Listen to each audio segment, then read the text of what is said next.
Bleach. Studying medicine can't save the spirit world. This video is purely for entertainment and does not infringe on copyright or laws. The rights to the novel and image belong to the original author. We do not claim ownership. Don't like waiting and want to listen to this fanfic in full now? Subscribe to our Patreon, where you'll find the best fanfics. Chapter 251A. Special Game of Hide and Seek. At this moment, Senju Cheng felt his heartbeat speed up instinctively. Unohana-sensei, can you show up on time? Senju Cheng looked back at Matsumoto Rangiku, who was holding up clothes to barely cover her body, and cold sweat almost couldn't stop coming out. What will be the consequences if I'm discovered? Can I explain it clearly? Teacher, please don't get me wrong, I'm just teaching Rangiku how to dress in the house. If I say this, except for Madarame, I'm afraid no one will really try to believe it, right? Otherwise, walk out first. Isn't this just admitting it? Run. Hide. Senju Cheng didn't think that his instant step level was higher than Unohana-retsu, and he couldn't slip away under Unohana-retsu's nose. What happened? Matsumoto Rangiku asked weakly. Nothing's gone. At worst I'll be castrated on the spot. Senju Cheng's mouth twitched a little as he guessed the worst possible scenario. Is Unohana-sama outside? Did Unohana-sama misunderstand something? As a sensitive woman, Matsumoto Rangiku quickly realized the problem and said hurriedly, Dr. Senju, is it too late for me to change back to my original clothes? In response, Senju Cheng looked up at the roof and shook his head. After his Ijishuri proved that this was the room where Matsumoto Rangiku changed clothes, as long as Senju Cheng was caught in this room by Unohana-retsu, it would be redundant to say anything. With Senju Cheng's understanding of Unohana-retsu might not even give Senju Cheng a chance to explain. At this moment, Senju Cheng listened to the gradually approaching and clear footsteps. Senju Cheng could even smell the unique fragrance of Unohana-retsu through the crack in the door. A door separates them, and they are so close. Under Senju Cheng's gaze through the crack in the door, Unohana-retsu had slowly raised his hand, as if he was ready to knock on the door, or as if he was going to open the door directly. Closer, closer. Just when Unohana-retsu's palm was about to touch the door, Unohana-retsu's movement paused slightly and stopped. Then, Unohana-retsu laughed at himself and whispered. Really? What intuition did I believe in? How could Cheng appear in the changing room of a half-grown lily?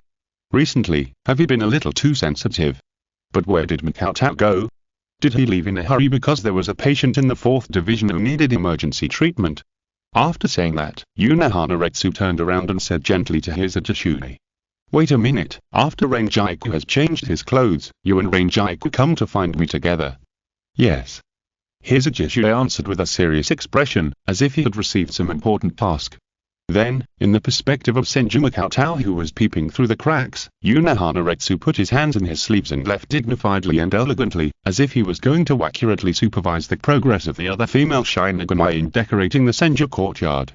At this point, Senju Cheng couldn't help but let out a long sigh of relief, fearing that he would really be castrated on the spot by Unohana teacher. After all, if there really was someone who would attack a girl with the appearance of Matsumoto Rangiku, let alone Unohana teacher, even Senju Cheng would help him to be castrated. It's okay, Senju Cheng stood up, his face was still gentle and calm, but the death suit on his back was wet with cold sweat.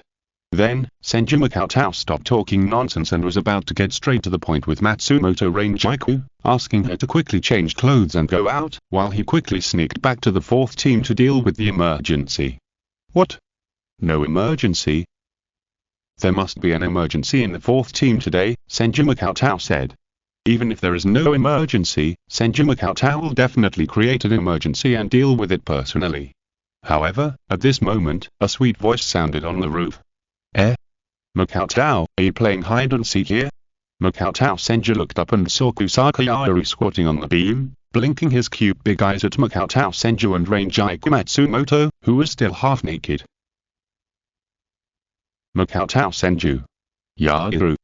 How did you get in? Senju asked in shock. Kusakayaru pointed to a small hole behind him that allowed the room to ventilate, and said as a matter of course.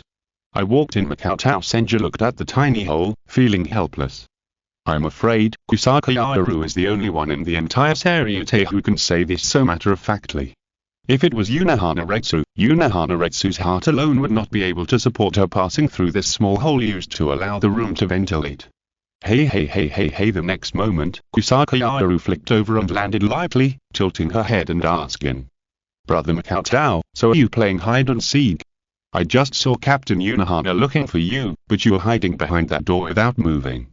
"Ah, that's right," Makatao Senju replied with a twitch in his mouth.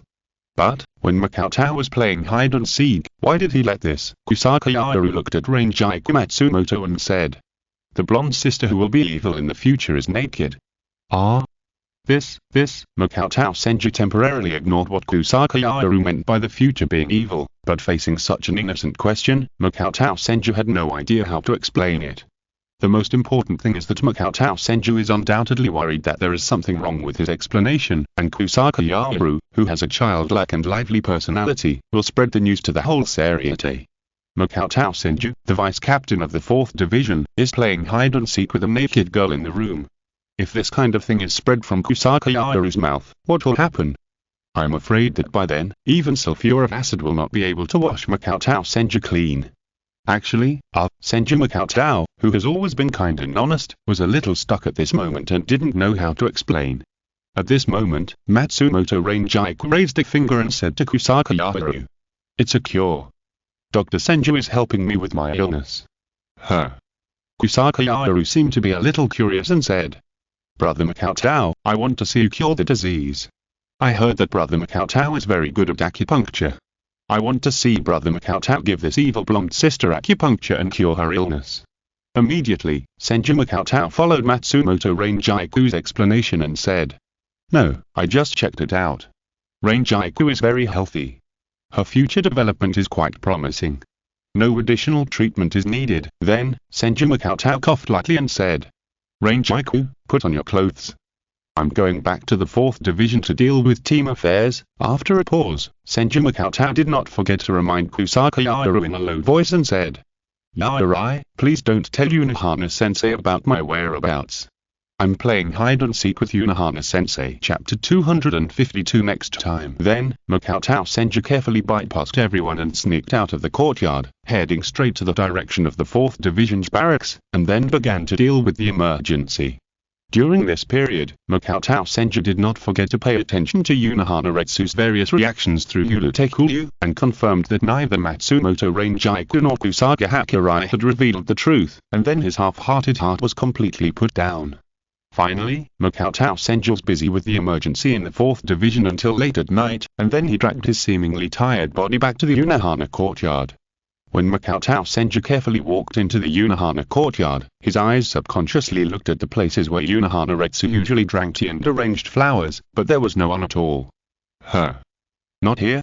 Makatao Senju's expression was a little surprised. Obviously, not long ago, Makatao Senju had confirmed through Yulutekulyu that Yunohana-retsu had returned to the courtyard. As Makatao Senju walked deeper into the courtyard with some doubts, he suddenly heard a faint sound of water. Wala Senju Makatao looked in the direction of the sound and was surprised to find that it was a hot spring. At this moment, Yunohana-retsu was sitting by the hot spring with her long hair that was usually tied into a pigtail in front of her chest untied, letting the long hair flow down her back, and a pair of bare feet stretched into the hot spring and gently stirred. At this moment, Senju Makatao was in a trance and even felt a bit of girlishness in Yunohana-retsu. Yunohana-retsu seemed to feel Senju Makatao's gaze, turned around and looked at Senju Makatao, revealing a gentle smile and said, "Makatao, are you back? Come and soak your feet together. You must have worked hard to deal with the emergency situation in the team today." Seeing this, Senju Makatao almost appeared next to Yunohana-retsu with a flash step, then sat next to Yunohana-retsu, and also learned from Yunohana-retsu to stretch his feet into the hot spring to soak.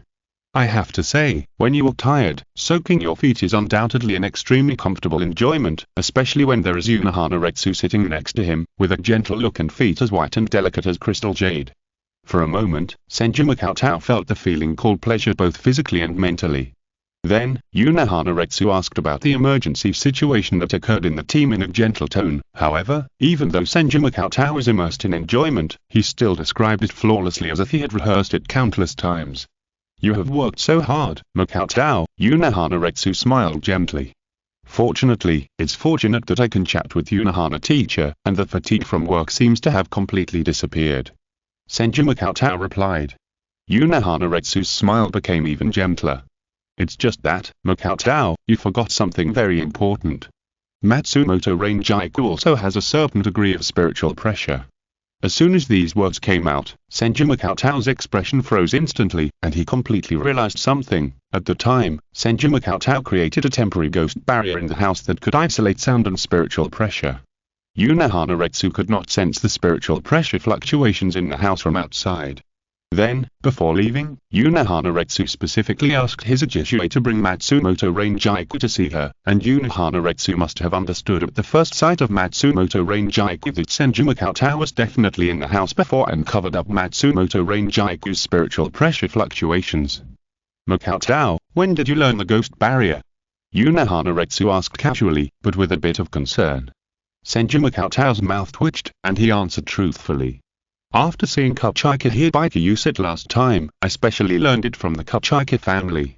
It seems that Makoto has made this ghost barrier play its due role, using it to. After a pause, Unohana Retsu slowly turned his head towards Senju Makoto and said calmly. Disrespecting the teacher. At this moment, Senju Makoto was completely speechless. In front of Unohana Retsu, who has a perfect intuition and observation of details, a slight negligence will lead to a complete defeat. No, it should be said that, when Unohana Retsu could not sense that there was no spiritual pressure fluctuation in Matsumoto Rangiku's house, and planned to see Matsumoto Rangiku at his own eyes later, the result was already determined. Unohana teacher, I was in the house at the time. Just when Senju Makoto was trying to explain, Unohana Retsu interrupted Senju Makoto and went barefoot into the hot spring, took off the captain's Aori on his body, and walked to the other side of the hot spring. In the rising mist of the hot spring, Unohana Retsu, with her long hair and a hidden sword in her sleeve, looked like a goddess in the spring, or a peerless swordsman. The next moment, Unohana Retsu's calm and gentle voice rang out. Makoto, what are you waiting for? Haven't you experienced the fate of bullying your teacher? Don't explain with pale and weak words. If you really want to say something to me, pierce me with your zanpakutō and tell me the words that go straight to my soul. Senju Makoto took a deep breath, fell into the hot spring, and slowly pulled out his zanpakutō. Synchronism, undoubtedly, fighting Unohana Retsu with pure kendo is an extremely stupid choice in the entire Soul Society. Even Yamamoto Jinrai Shichikuni may only be able to barely parry in front of Unohana Retsu. This is more of a massacre. It will also be a bloody kendo teaching. Let Makoto Senju remember with his body the price and consequences of deceiving his teacher, and let Makoto Senju remember with his body the so-called kendo, so as to master the kendo that is truly used for killing. Although compared with the last time, Makoto Senju's kendo level has definitely made a qualitative leap, it is already comparable to the level of the ordinary seat officer death god who specializes in kendo. However, the seat officer level is simply a fragile thing that cannot withstand a single blow in front of Unohana Retsu. Puff, at this moment, accompanied by the sound of blades clashing, blood flowers bloomed again in the hot spring. Finally, until Makoto Senju fell powerlessly in Unohana Retsu's arms, Makoto Senju felt that his yearning for peace and disgust for violence were awakened again in his heart, but he also clearly felt the improvement of his kendo level. In a blurry state, Senju Makoto wanted to thank Unohana Retsu, but his lips trembled and the vague words turned into, I. Thank you, teacher, I will not bully you next time. Finally, Senju Makoto seemed to see Unohana Retsu's licking lips but smiling an unusually bright smile, and his gentle response. Then Makoto must do it as soon as possible. The next day, Senju Makoto, the vice captain of the 4th Division, was overworked in handling the emergency yesterday, so he took 3 days off and let Yokiriza and Kotetsuyan handle the team affairs on his behalf. If you're listening to this novel on a channel other than Fanfic World, it means they downloaded and uploaded it without effort. We cordially invite you to visit our channel, Mundo Fanfic Novel, as there you'll find the original version of this story and you can explore many other novels of various genres. We're waiting for you to immerse yourself in a world of incredible novels. Chapter 253. 50 years later, in the founding ceremony of the Female Death God Association not long after, in order to avoid being stabbed again, Senju Makoto decisively chose to stay in the 4th Division's barracks. However, from Yulutekulyu's description, Senju Makoto also knew that the scale of the founding ceremony of the Female Death God Association, the first formal association recognized by the Seireitei, was much larger than imagined. Not only did each division send representatives as guests to participate, but the Captain General Yamamoto Seireitei Shibukuni himself also personally attended the speech. The rest, led by the 4 nobles, many nobles also sent representatives or sent gifts. This made Senju Cheng have to sigh at the great influence of Unohana Retsu, and he also understood that the future influence of the Female Death God Association would inevitably be much greater than imagined. But because of this, Senju Cheng usually deliberately reduced his contact with the Female Death God Association, and the whole person gradually became a recluse. In addition to avoiding suspicion of being secretly manipulated by the Central 46th Chamber and Yamamoto Seireitei Shibukuni as the Female Death God Association, Senju Cheng also wanted to avoid fighting. Really, even if Senju Cheng's spirit sun control can exempt or restore spiritual damage, but mentally Senju Cheng really can't stand it. Being stabbed by Unohana Retsu's dark sword. What's more tragic is that, purely in terms of kendo, all the resistance of Senju Cheng in front of Unohana Retsu seems so powerless, and even seems to faintly cheer for Unohana Retsu, so that Unohana Retsu stacked more excitedly and satisfied. Senju Cheng deeply resents this, intending to retaliate in the same way sooner or later, but also needs a little time to heal the psychological trauma. Therefore, Senju Cheng has been almost well behaved from the bottom of his heart during this period, and his words and deeds can be regarded as the most perfect template of the death god of the Gotti 13, and he will never do anything to deceive his teacher. However, about a month later, Senju Cheng was stabbed 159 times for deceiving the teacher because he stepped into Unohana Retsu's room with his left foot first and then answered incorrectly. That night, the tatama was stained with blood. Unohana Retsu held hot tea in both hands, wearing the captain's adori with a satisfied look on his face, looking up at the bright moon in the night sky with a gentle and peaceful expression, leaving only Senju Cheng with his eyes blank lying on the bed in the room to rest. At this moment, Senju Cheng understood. Excuses. Everything is an excuse. Unohana teacher may have completely suppressed his instinctive desire to fight with his state of mind before, but now Unohana teacher's method has obviously changed unconsciously. So, it is better to vent than to block. Using Senju Cheng as a channel to vent, Unohana Retsu constantly satisfies his desire to fight deep in his heart. Cheng, thank you for your hard work. With his back to Senju Cheng, Unohana Retsu's back can be described as gentle and elegant, making people instinctively want to go forward and embrace the beautiful arc covered with moonlight from behind. However, Senju Cheng only felt that he had lost his worldly desires, and his mind was full of only, how could Senju Cheng be deceiving his teacher?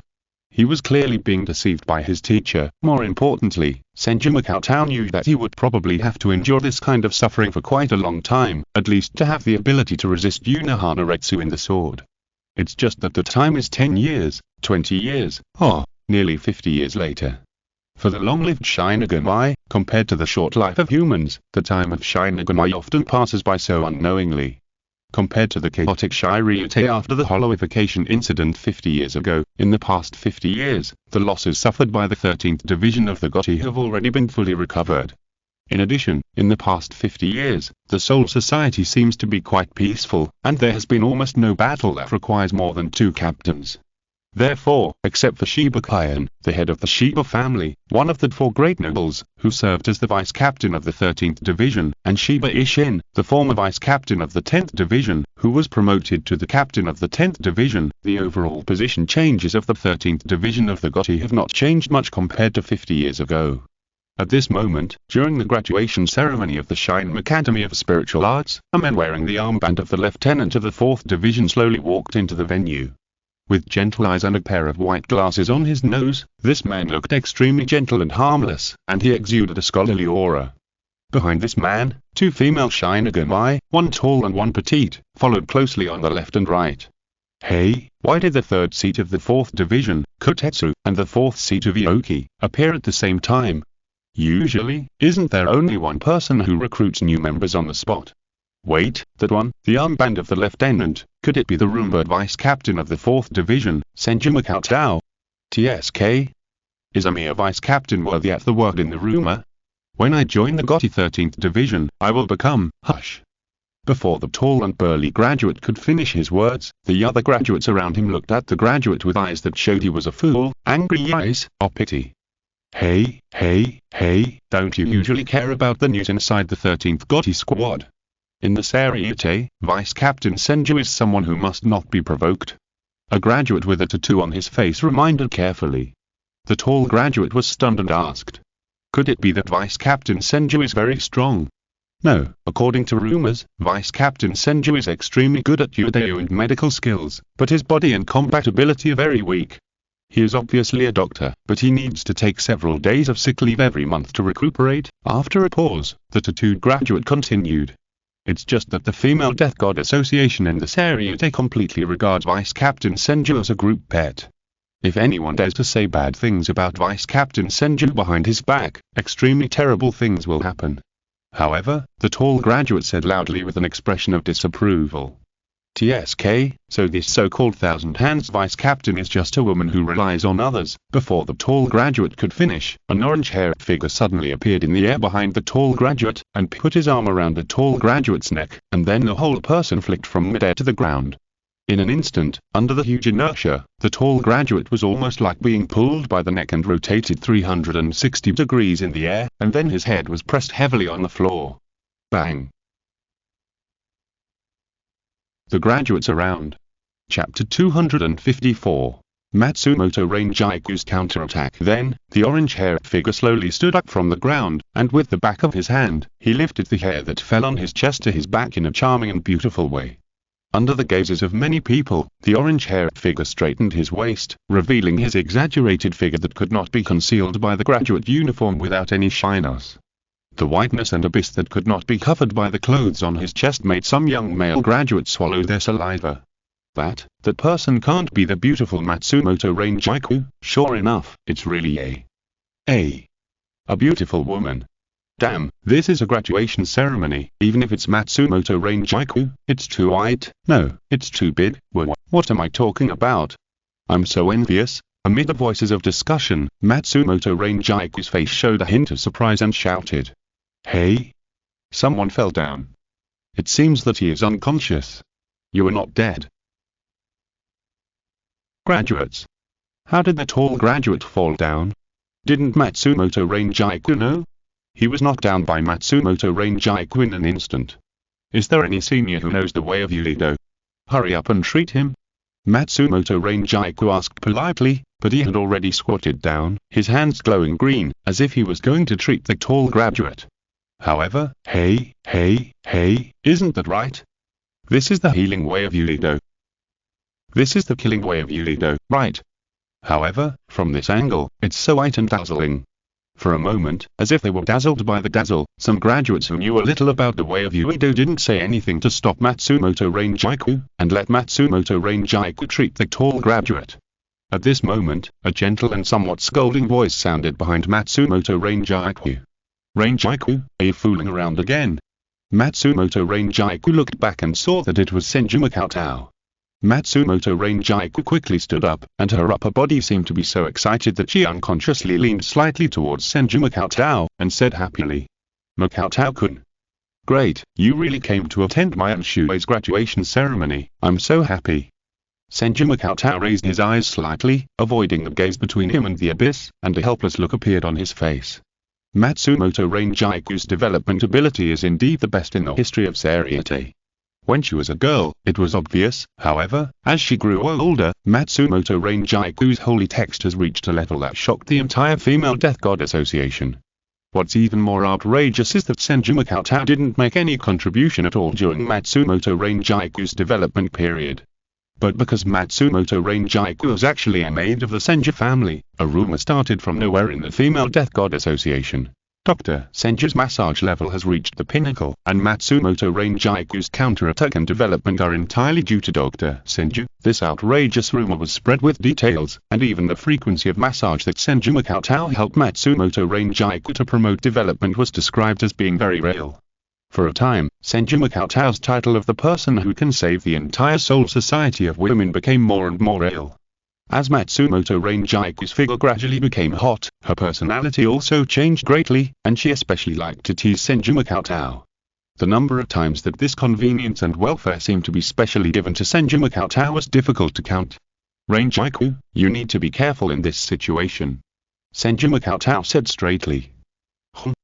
"Cheng-ge, what are you paying attention to?" Matsumoto Ranjaiku asked. Senju Cheng almost choked, but he couldn't continue. He turned to look at the tall graduate who was unconscious on the ground and said, "Attacking a classmate is against the rules. Cheng, you can't wrongly accuse me. I just saw this senior fainted for no reason and wanted to catch him and treat him." Matsumoto Rangiku said innocently. Senju Cheng. This acting, I don't know who he learned it from, that pitiful and innocent expression really looks like it. Then, Senju Cheng said to Aoki Riza beside him, "Let's take this graduate directly to the 4th squad for treatment first." Senju Cheng paused and said, "Make sure to use the best medicine and treatment to ensure that he recovers as soon as possible." "Yes, Cheng." Immediately, Aoki Riza responded, but at the same time prepared a medical loan for the graduate in her heart. It is true that the 4th Division is responsible for healing and saving people, and Cheng is kind and gentle in choosing to provide the best treatment for the graduate who spoke ill of him behind his back, but this does not affect the fees charged by Aoki Riza at all. Immediately, after Senju solved this little trouble for Rangiku Matsumoto, he nodded to his Ijishue who was staring at him in that crowd, and went straight to the position prepared in advance by the Mao Academy of Spiritual Arts. Familiar process, familiar speech. This is not the first time that Senju has attended a graduation ceremony, but almost every time the speeches of the leaders of Mao Academy of Spiritual Arts are always the same. In short, the people below the stage are the hope of the future of the Seireitei, the freshest blood of the 13th Division of the Gotti, and the backbone of the stability of the Soul Society. The future belongs to them. Senju almost fell asleep because of sleepiness. If it were not for the fact that Rangiku Matsumoto and Shuei Hisaji graduated early today, Senju would never deliberately attend such a graduation ceremony that is constantly the same. But it is not surprising that the Mao Academy looked down on these graduates. After all, in the eyes of the Seireitei, most of the graduates are almost equivalent to the cornerstone of mass production, or consumables to maintain stability. Even though there have been no high-intensity battles in the Soul Society in the past 50 years, the struggle between the Shinigami and the Hollows is endless. Especially in recent years, it seems that the frequency of mutated Hollows has been more than one level higher than in the past, causing the casualties of the Shinigami in the lower and middle levels of the Gotti 13 to continue to rise. Then, under the auspices of Senju Cheng, the 4th Division successfully recruited a considerable number of new members with superior treatment twice as high as other divisions. After Shiba Ishin's personal recruitment, Matsumoto Rangiku chose to join the 10th Division after hesitation. After all, in the former Rukongei, Matsumoto Rangiku still remembers the kindness of the Shinigami Yoshigami Tamade in the 10th Division. As for his Ijishue, who was more like a subordinate to Senju Cheng, he joined the 9th Division in a low-key manner under the instructions of Senju Cheng. Chapter 255. Gentleman Kai and Shouching. After the graduation ceremony, Senju asked Kotetsuhime to lead the new members back to the barracks, and introduce the general situation of the 4th Division and familiarize them with the environment. He took a short detour and headed to the 1st district of Rukongei South. Soon, the house where Heim lived was faintly visible. The next moment, Kachikabyukaya, wearing the captain's adori of the 6th Division, appeared in front of Senju. Similar to Senju, compared with his appearance 50 years ago, Kachikabyukaya has also lost his youth and immaturity, and can be called a man. However, Senju knew that Kachikabyukaya was still a novice. The reason was naturally that he was worried that his spiritual pressure would hurt Heim, so let alone complete the complete transformation, he probably hadn't even held Heim's little hand. For a full 50 years, Kachikabyukaya raised his beloved onion head like this, just watching from a distance, but not playing with it. Senju had to admire Kachikabyukaya's character and cultivation. Of course, Senju is also a laughingstock. He has been with Unohana Retsu for more than 50 years. Fortunately, his virility has not been lost. Whenever he sighs, Senju can only comfort himself. Women will only affect the speed of his sword drawing and increase the number of times he is stabbed. Therefore, Senju believes that he can be called a gentleman. Every time he is abused by Unohana Retsu for a night, Senju will record it on his body in the form of the word righteous, and swear that sooner or later he will completely carve these righteous words back on his beloved Unohana teacher. As for the appearance of Senju Kachikabyukaya still has a cold and arrogant expression, and speaks lightly. "You are here." Senju pushed his glasses and asked back. "Not welcome. Then I'll leave." In an instant, Kachika Byakuya's indifferent look collapsed, and the corners of his mouth twitched obviously, as if he had no idea how to respond. "Makoto, you seem to have learned to be treacherous from Captain Unohana." "I can't say I've learned, I can only say I've improved." Senju Makoto waved his hand and replied casually, then walked side by side with Kachika Byakuya towards the house where Haim lived. As the figure of Haim standing at the door gradually became clearer, Kachika Byakuya's seemingly calm tone was filled with an undisguised nervousness, and he whispered, "Makoto, are you really sure that Haim doesn't have to worry about the damage to the spirit body caused by high-intensity spiritual pressure? Of course, this matter has been entrusted to me by you for 50 years. If I don't complete it, I will be ashamed to see you." Senju Makoto answered confidently. Kachika Byakuya frowned unconsciously when he heard this, as Kachika Byakuya has served as the captain of the 6th Division and the head of the Kachika family for the past 50 years. He naturally understands how difficult it is to change the spirit's ability to withstand spiritual pressure under Kachika Byakuya's deliberate understanding. Even so, Byakuya Kachika tried to suppress his displeasure and secretly had an in-depth discussion with Mayuri Kurosaki, the captain of the 12th Division and the director of the Development Bureau. Mayuri Kurosaki's answer, he suggested that Byakuya Kachika start with the transformation of the soul. As long as the soul changes, the spirit will naturally change as well. Who knows, the spirit's ability to withstand spiritual pressure will also increase significantly. In the end, Mayuri Kurosaki directly asked Byakuya Kachika to give him the soul that Byakuya Kachika wanted to transform. Mayuri Kurosaki guaranteed that he could transform it to the extent that Byakuya Kachika was satisfied. The price was that the Kachika family and the 6th Division would support the various research of the Technology Development Bureau in the future. However, how could Byakuya Kachika agree to such a request? Not to mention whether the transformed soul was still Hijin. What was more important was that if Hijin's soul was handed over to a scientific research freak like Mayuri Kurosaki who had no ethics, it might be completely destroyed and could not be reassembled. This was obviously beyond what Byakuya Kachika could accept, and the response from Makoto Senju seemed to be almost done, just a little bit left, definitely finished next time. Therefore, Byakuya Kachika had given up and was ready to keep it with Haim. Unexpectedly, this time Byakuya Kachika finally waited for the result from Makoto Senju that the research was completed. Wouldn't it involve the transformation of the soul? Byakuya Kachika asked with some concern. Makoto Senju said helplessly, "Byakuya, I'm a doctor, not a Frankenstein." Upon hearing this, Byakuya Kachika's face changed several times, and then he looked at Haim, whose temperament was as peaceful and beautiful as the crimson sky a few steps away, and whispered, "Makoto, I'll leave everything to you. Don't worry, the next thing you should worry about is how to convince your grandfather and father that you, as the head of the Kachika family, are about to marry Haim." Makoto Senju said with a relaxed tone. Suddenly, the face of Byakuya Kachika, which seemed indifferent, turned slightly red. After all, no matter how much Byakuya Kachika liked onions, after seeing them for more than 50 years, he would surely be unable to resist the urge to peel off the outer skin of the onion. Then, Makoto Senju briefly greeted Haim, and then asked directly, "Hais, I found some hidden dangers in your body before, and I came here specially to treat you today, is it okay?"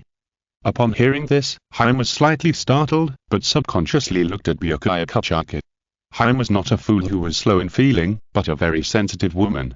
Haim could feel Byakuya Kachika's feelings clearly. Perhaps, at the beginning, Haim would still have some concerns about the identities and classes of both parties, but for more than 50 years, Byakuya Kachika's regular visits were unchanged. Although, every time Byakuya Kachika came, he only came to check the integrity of the house, and each time he only sat down with Haim to drink tea, and then left. Throughout the whole process, the communication between Byakuya Kachika and Haim was not even more than 5 sentences. However, Haim was a woman with a quiet personality. Such a tacit relationship with Byakuya Kachika, after 50 years, undoubtedly gradually made Haim develop feelings for Byakuya Kachika. However, Haim didn't understand why Byakuya Kachika never broke that layer of membrane, and now, with Senju Makoto's vaguely pointed words, the sharp Haim completely understood. Then, Haim looked at Byakuya Kachika and said, "If Lord Byakuya agrees, then I am willing to do it too, even if the treatment is more dangerous." Byakuya Kachika's eyes fluctuated obviously, and his tone was gentle as if he had seen a ghost. "Don't worry, I can handle it no matter how dangerous it is." Senju Makoto. "Bullshit. You can handle it. Then I, a doctor, will leave." Moreover, this treatment is not dangerous. Senju Cheng had already completed a more complex spirit superposition on his Ajishui's body. Chapter 256. Spiritual Superposition. Spiritual Superposition. The spirit of the god of death has its limits. Even after mastering Bankai, under the influence of high-intensity spiritual power, the spirit particles composed of the spirit itself will undergo qualitative changes. However, the limit still exists. This limit is the limit of spiritual power, spiritual pressure and muscle strength that the spirit can accommodate, which is undoubtedly a barrier that the gods of death cannot break. Unlike Raisin Sosok, who set his goal on the hollowification of the gods of death and thus broke through the limit barrier of the gods of death. Influenced by the memories of his previous life, Senju Cheng's thinking is undoubtedly more inclined to reduce the surplus and make up for the deficiency. After being inspired by Zanpakutō Muramasa, Senju Cheng has continued to conduct research on spiritual superposition for the past 50 years. In essence, this is to further develop the power of Zanpakutō, using Zanpakutō as an anchor point, and then systematically complete the spirit of the god of death itself. Quality, organization, structure. At the same time, this is also an all-round optimization based on Senju Cheng's knowledge and ability related to the spirit. In a sense, in Senju Cheng's view, this not only means that the Zanpakutō belongs to himself, but also tends to the path of Kuroseki Ichigo's last Getsuga Tensho in the original trajectory. However, the last Getsuga Tensho form is undoubtedly an extreme one-time consumption, and spiritual body superposition is a stable spiritual body foundation improvement. Of course, unlike his Ajishui, whose loyalty is completely trustworthy, Senju Cheng can perform the full version of spiritual body superposition on his Ajishui. But the situation of Heijin is obviously more complicated. After all, Heijin is not Senju Cheng's person, but will be the mistress of the Kachika family in the future. Any changes and trajectories of her will be explored by countless nobles. Therefore, Senju Cheng does not want to expose his ability to make the residents of Rukongeda without spiritual power have spiritual power, otherwise it will inevitably cause a lot of trouble. In addition, Heijin does not even have a Zanpakutō, and Senju Cheng needs to make a little change, soon. Based on trust in Senju Cheng, Heijin just lay on the bed in plain clothes, and Kachika Byakuya also watched the whole process from the side. Senju Cheng released his Zanpakutō, Seireitei, making it seem as if Heijin was lying in a meadow, with each blade of green grass caressing Heijin. Then, Senju Cheng put on a pair of medical gloves, and with his fingertips he stroked Heijin's forehead, and a forest seed specially modified by Senju Cheng merged into it. The so-called special modification means that unlike other forest seeds that would only absorb the scattered spiritual power unconsciously, it would forcibly absorb all the spiritual power that Heijin would generate in the future. Then, as the green grass spread, it seemed to connect with various parts of Heijin's body in the form of spirit particles. Senju Cheng's palm, with the green light of Kido, stopped on Heijin's forehead, as if he was constructing something with Kido through the wound. Among them, the special form of Kido also confused Byakuya Kachika, a member of the Kachika family. A new form of Kido. Cheng is indeed an undoubted genius of the way of rebirth. As this thought subconsciously emerged in Byakuya Kachika's mind, his eyes became more and more nervous as he stared at Hima, fearing that Hima would have some abnormal reaction. However, to Byakuya Kachika's surprise, Hima, who seemed to have fallen asleep or fainted, seemed to have a satisfied and comfortable look on her face. In the microscopic world of spirit particles that Byakuya Kachika could not observe, huge changes were taking place in Hima's spirit body. Before, as a resident of Rukongeda without spiritual power, the spirit body formed by Hima was very simple in both organization and structure from Makoto Senju's perspective. The spirit body is a body naturally formed by the soul, but now, Makoto Senju's body in Hima is centered on the special forest seed that has achieved the ultimate spirit body. According to the theoretical principle of spirit-body superposition, a new circuit and structure are constructed to combine with Hima's spirit body. In short, it is like a heart with congenital heart disease, which is now inserting as many stents as possible. The seed of forest, which has the ultimate spirit body of immortality, is the core and anchor of a large number of stents to maintain these changes. Of course, this so-called stent is a stent at the level of spirit particles, and it is also an incredible treatment achieved through the spirit particle control ability disguised as Kido. This is the limit of what Makoto Senju can treat for Heijin. As for the true spirit superposition, it can also be described as creating a conjoined twin that completely fit one's own spirit body with the Zanpakutō as the center, and then retaining a part that can make up for the lack of one's own spirit body. Among them, except for spirit particle control as a tool to achieve this possibility, everything is almost entirely based on Makoto Senju's research and knowledge on medical skills and spirits. It's just a pity that Heijin is born without spiritual power, so it is impossible to awaken zanpakutō for real spirit superposition.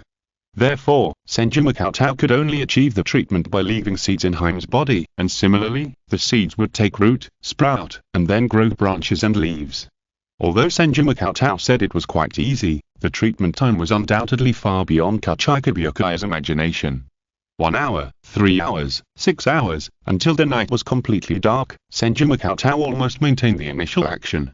If Kachikabyuki had not been paying attention to Heim's condition all the time and found that Heim's condition did not seem to have any changes, he might have been worried. However, even so, Kachikabyuki felt that he was gradually getting a little irritable, as if he seemed to lose something important at any time. Kachikabyuki couldn't help but mutter. At this moment, the light of the return of Senju Makoto's palm dimmed, and the release state of zanpakutō Senju was also cancelled. How is it? Without waiting for Senju Makoto to speak, Kachikabyuki, who could no longer hide his emotions, asked eagerly. Senju Makoto stood up and said as he walked towards Kachikabyuki. It went very smoothly.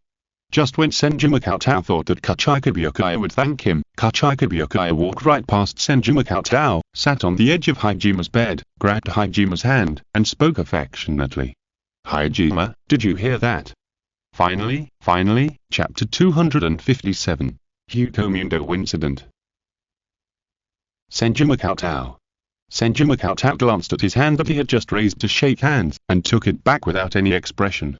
This kind of thing is undoubtedly commonplace for a doctor. Then, Senju Makoto was too lazy to listen to the pre-swinging spells about reproduction between Kachikabyuki and the slowly awakened Hima, and quietly left Rukonge alone and returned to the Seireitei. Compared with the obscurity when he just joined the Gotti 13, now Senju Makoto walks in the Seireitei, and there are almost no shortage of Shinigami who greet him along the way. After 50 years of continuous hard work, it is obvious that Senju Makoto has successfully made himself a face in the huge Seireitei. There is no longer the embarrassing situation that many Shinigami or the name of the vice-captain of the 4th Division, Senju Makoto, but do not know what he looks like. And for those greetings, Senju Makoto naturally responded gently one by one. However, what makes Senju Makoto a little helpless is that occasionally there are some strange concerns. Vice-Captain Senju, take good care of yourself. It seems that you will have to take sick leave this month, right? Dr. Senju, why don't you come to my house sometime? I will give Dr. Senju a massage. It may help Vice-Captain Senju. If you are not feeling well, you should get married as soon as possible. Where did the rumor come from? Senju Makoto hates the rumor that he is not in good health. However, in the face of the fact that he takes sick leave almost periodically, Senju Makoto always feels that all his verbal rebuttals are so powerless. In addition, as the extreme spirit body continues to improve, the hard burden of Senju Makoto, who is still a normal spirit body, becomes greater, which causes Senju Makoto's face to look a little pale, and he looks like a completely weak handsome man. However, for Senju Makoto, this is almost an inevitable process that he has to accept. In the process of extreme spiritual body, Senju Makoto's current stage is like the body of a Lamborghini and the engine of a farm tractor. The situation is more or less awkward. As for why he doesn't switch to complete the extreme spiritual body of the heart as the engine first, the reason is undoubtedly more dangerous. After all, which farm tractor can withstand the crazy output of the most advanced Lamborghini supercar engine? By then, I'm afraid that if Senju Makoto moves his body a little, his blood vessels will burst in the true sense, and even the terrifying blood pressure will directly wash away other organs such as the brain in an instant. Moreover, if Senju Makoto completes the extreme spiritual body of the other organs of the spirit body except the heart first, the ordinary heart will definitely not be able to support the normal operation of the other organs. The various parts of the spirit body are undoubtedly closely related in all aspects. Fortunately, Makoto Senju relied on his understanding and research of the spirit body to continuously optimize the original tractor parts through spiritual control, otherwise it would have fallen apart in the process of extreme spirit body. Therefore, in the past 50 years, after completing the extreme spirit body of the body structure of bones, muscles, skin, etc., Makoto Senju had to start accumulating spiritual power in recent years to prepare for the final one-time completion of all organs and organs such as the brain.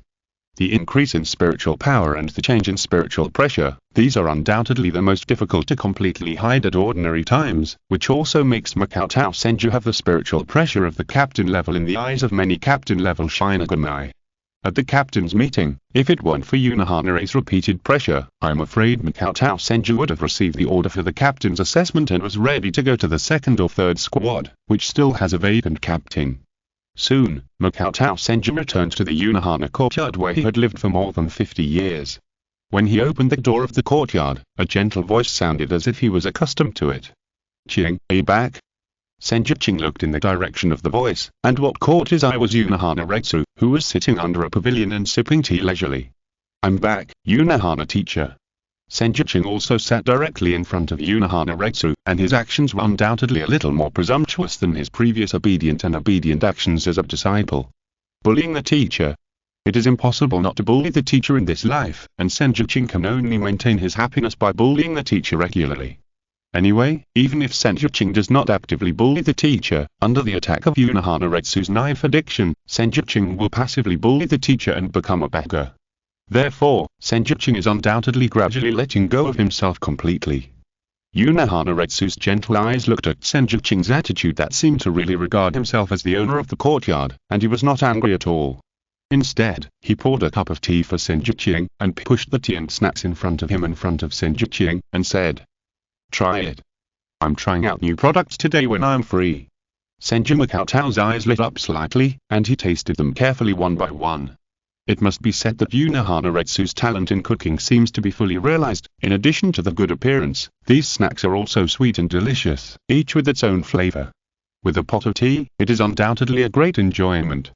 Unconsciously, Senju Makoto even finished all the snacks.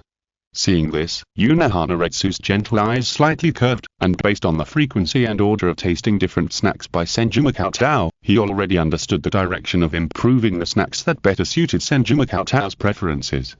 Then, Unohana Retsu poured another cup of tea for Senju Makoto and spoke. Today, I received a message that the Soul Society may have to advance the time for the regular dispatch of expeditionary forces to Hukomundo. What? Expeditionary forces? Senju Makoto was slightly startled. That's right, Unohana Retsu nodded and said. In order to prevent too many Great Hollows from being born in Hukomundo and destroying the stability of Soul Society and the real world, generally speaking, Soul Society will regularly send an expeditionary force to the Great Hollow Forest in Hukomundo to eliminate Jillian and some Chickes with the potential to evolve into Vastols. And as the Technology Development Bureau recently completed some basic monitoring arrangements for Hukomundo, it was discovered that Hukomundo seemed to have some extraordinary changes, so tomorrow morning there will be a captain's meeting to discuss the expeditionary matters, and the scale may be much larger than usual. Senju Makoto frowned slightly and asked. What changes? Unohana Retsu also said with a little more emphasis. The number of Chickes in Hukomundo is more than 5 times the number predicted at the same time. P.S. I'm busy today, so there are only 2 updates. Sorry, Chapter 258a. Loyal dog does not serve 2 masters. The next day, early in the morning. As the vice captain of the 4th Division, Makoto Senju followed Unohana Retsu to the 1st Division to attend the captain's meeting. As Makoto Senju arrived at the adjutant's waiting room, he was surprised to see Aoru Kusaka appear here. Brother Makoto. 50 years have passed, and Aoru Kusaka's appearance seems to have not changed at all, and he is still so energetic and cute, and he rushed straight towards Makoto Senju. Makoto Senju rubbed Aoru Kusaka's unique and nice pink hair and asked casually. Aoru, why are you here today? After all, in the past captain's meetings, if the captain of the 13th Division, Yukita Jashiro, was the first person to take sick leave, then Kinpachi Zaraki was the first person to take personal leave, and he would hardly show up once in 10 captain's meetings. I heard that there was a fight, so I decided to come and see. Aoru Kusaka replied. It must be said that this is undoubtedly an answer that is extremely in line with Kinpachi Zaraki's style. Unohana Retsu had learned the relevant information in advance, and it should have been the 1st Division that notified all the divisions in advance, so that they could discuss it at this captain's meeting. Hukomundo. The Chickes? Makoto Senju held Kusaka Aoru and sat down on his seat, his palm unconsciously stroking Kusaka Aoru, and his mind was recalling the relevant information. However, during this period of time in Makoto Senju's previous life, there was very little information about Hukomundo, and Makoto Senju had not had much contact with Hukomundo since he joined the GOTY 13 division.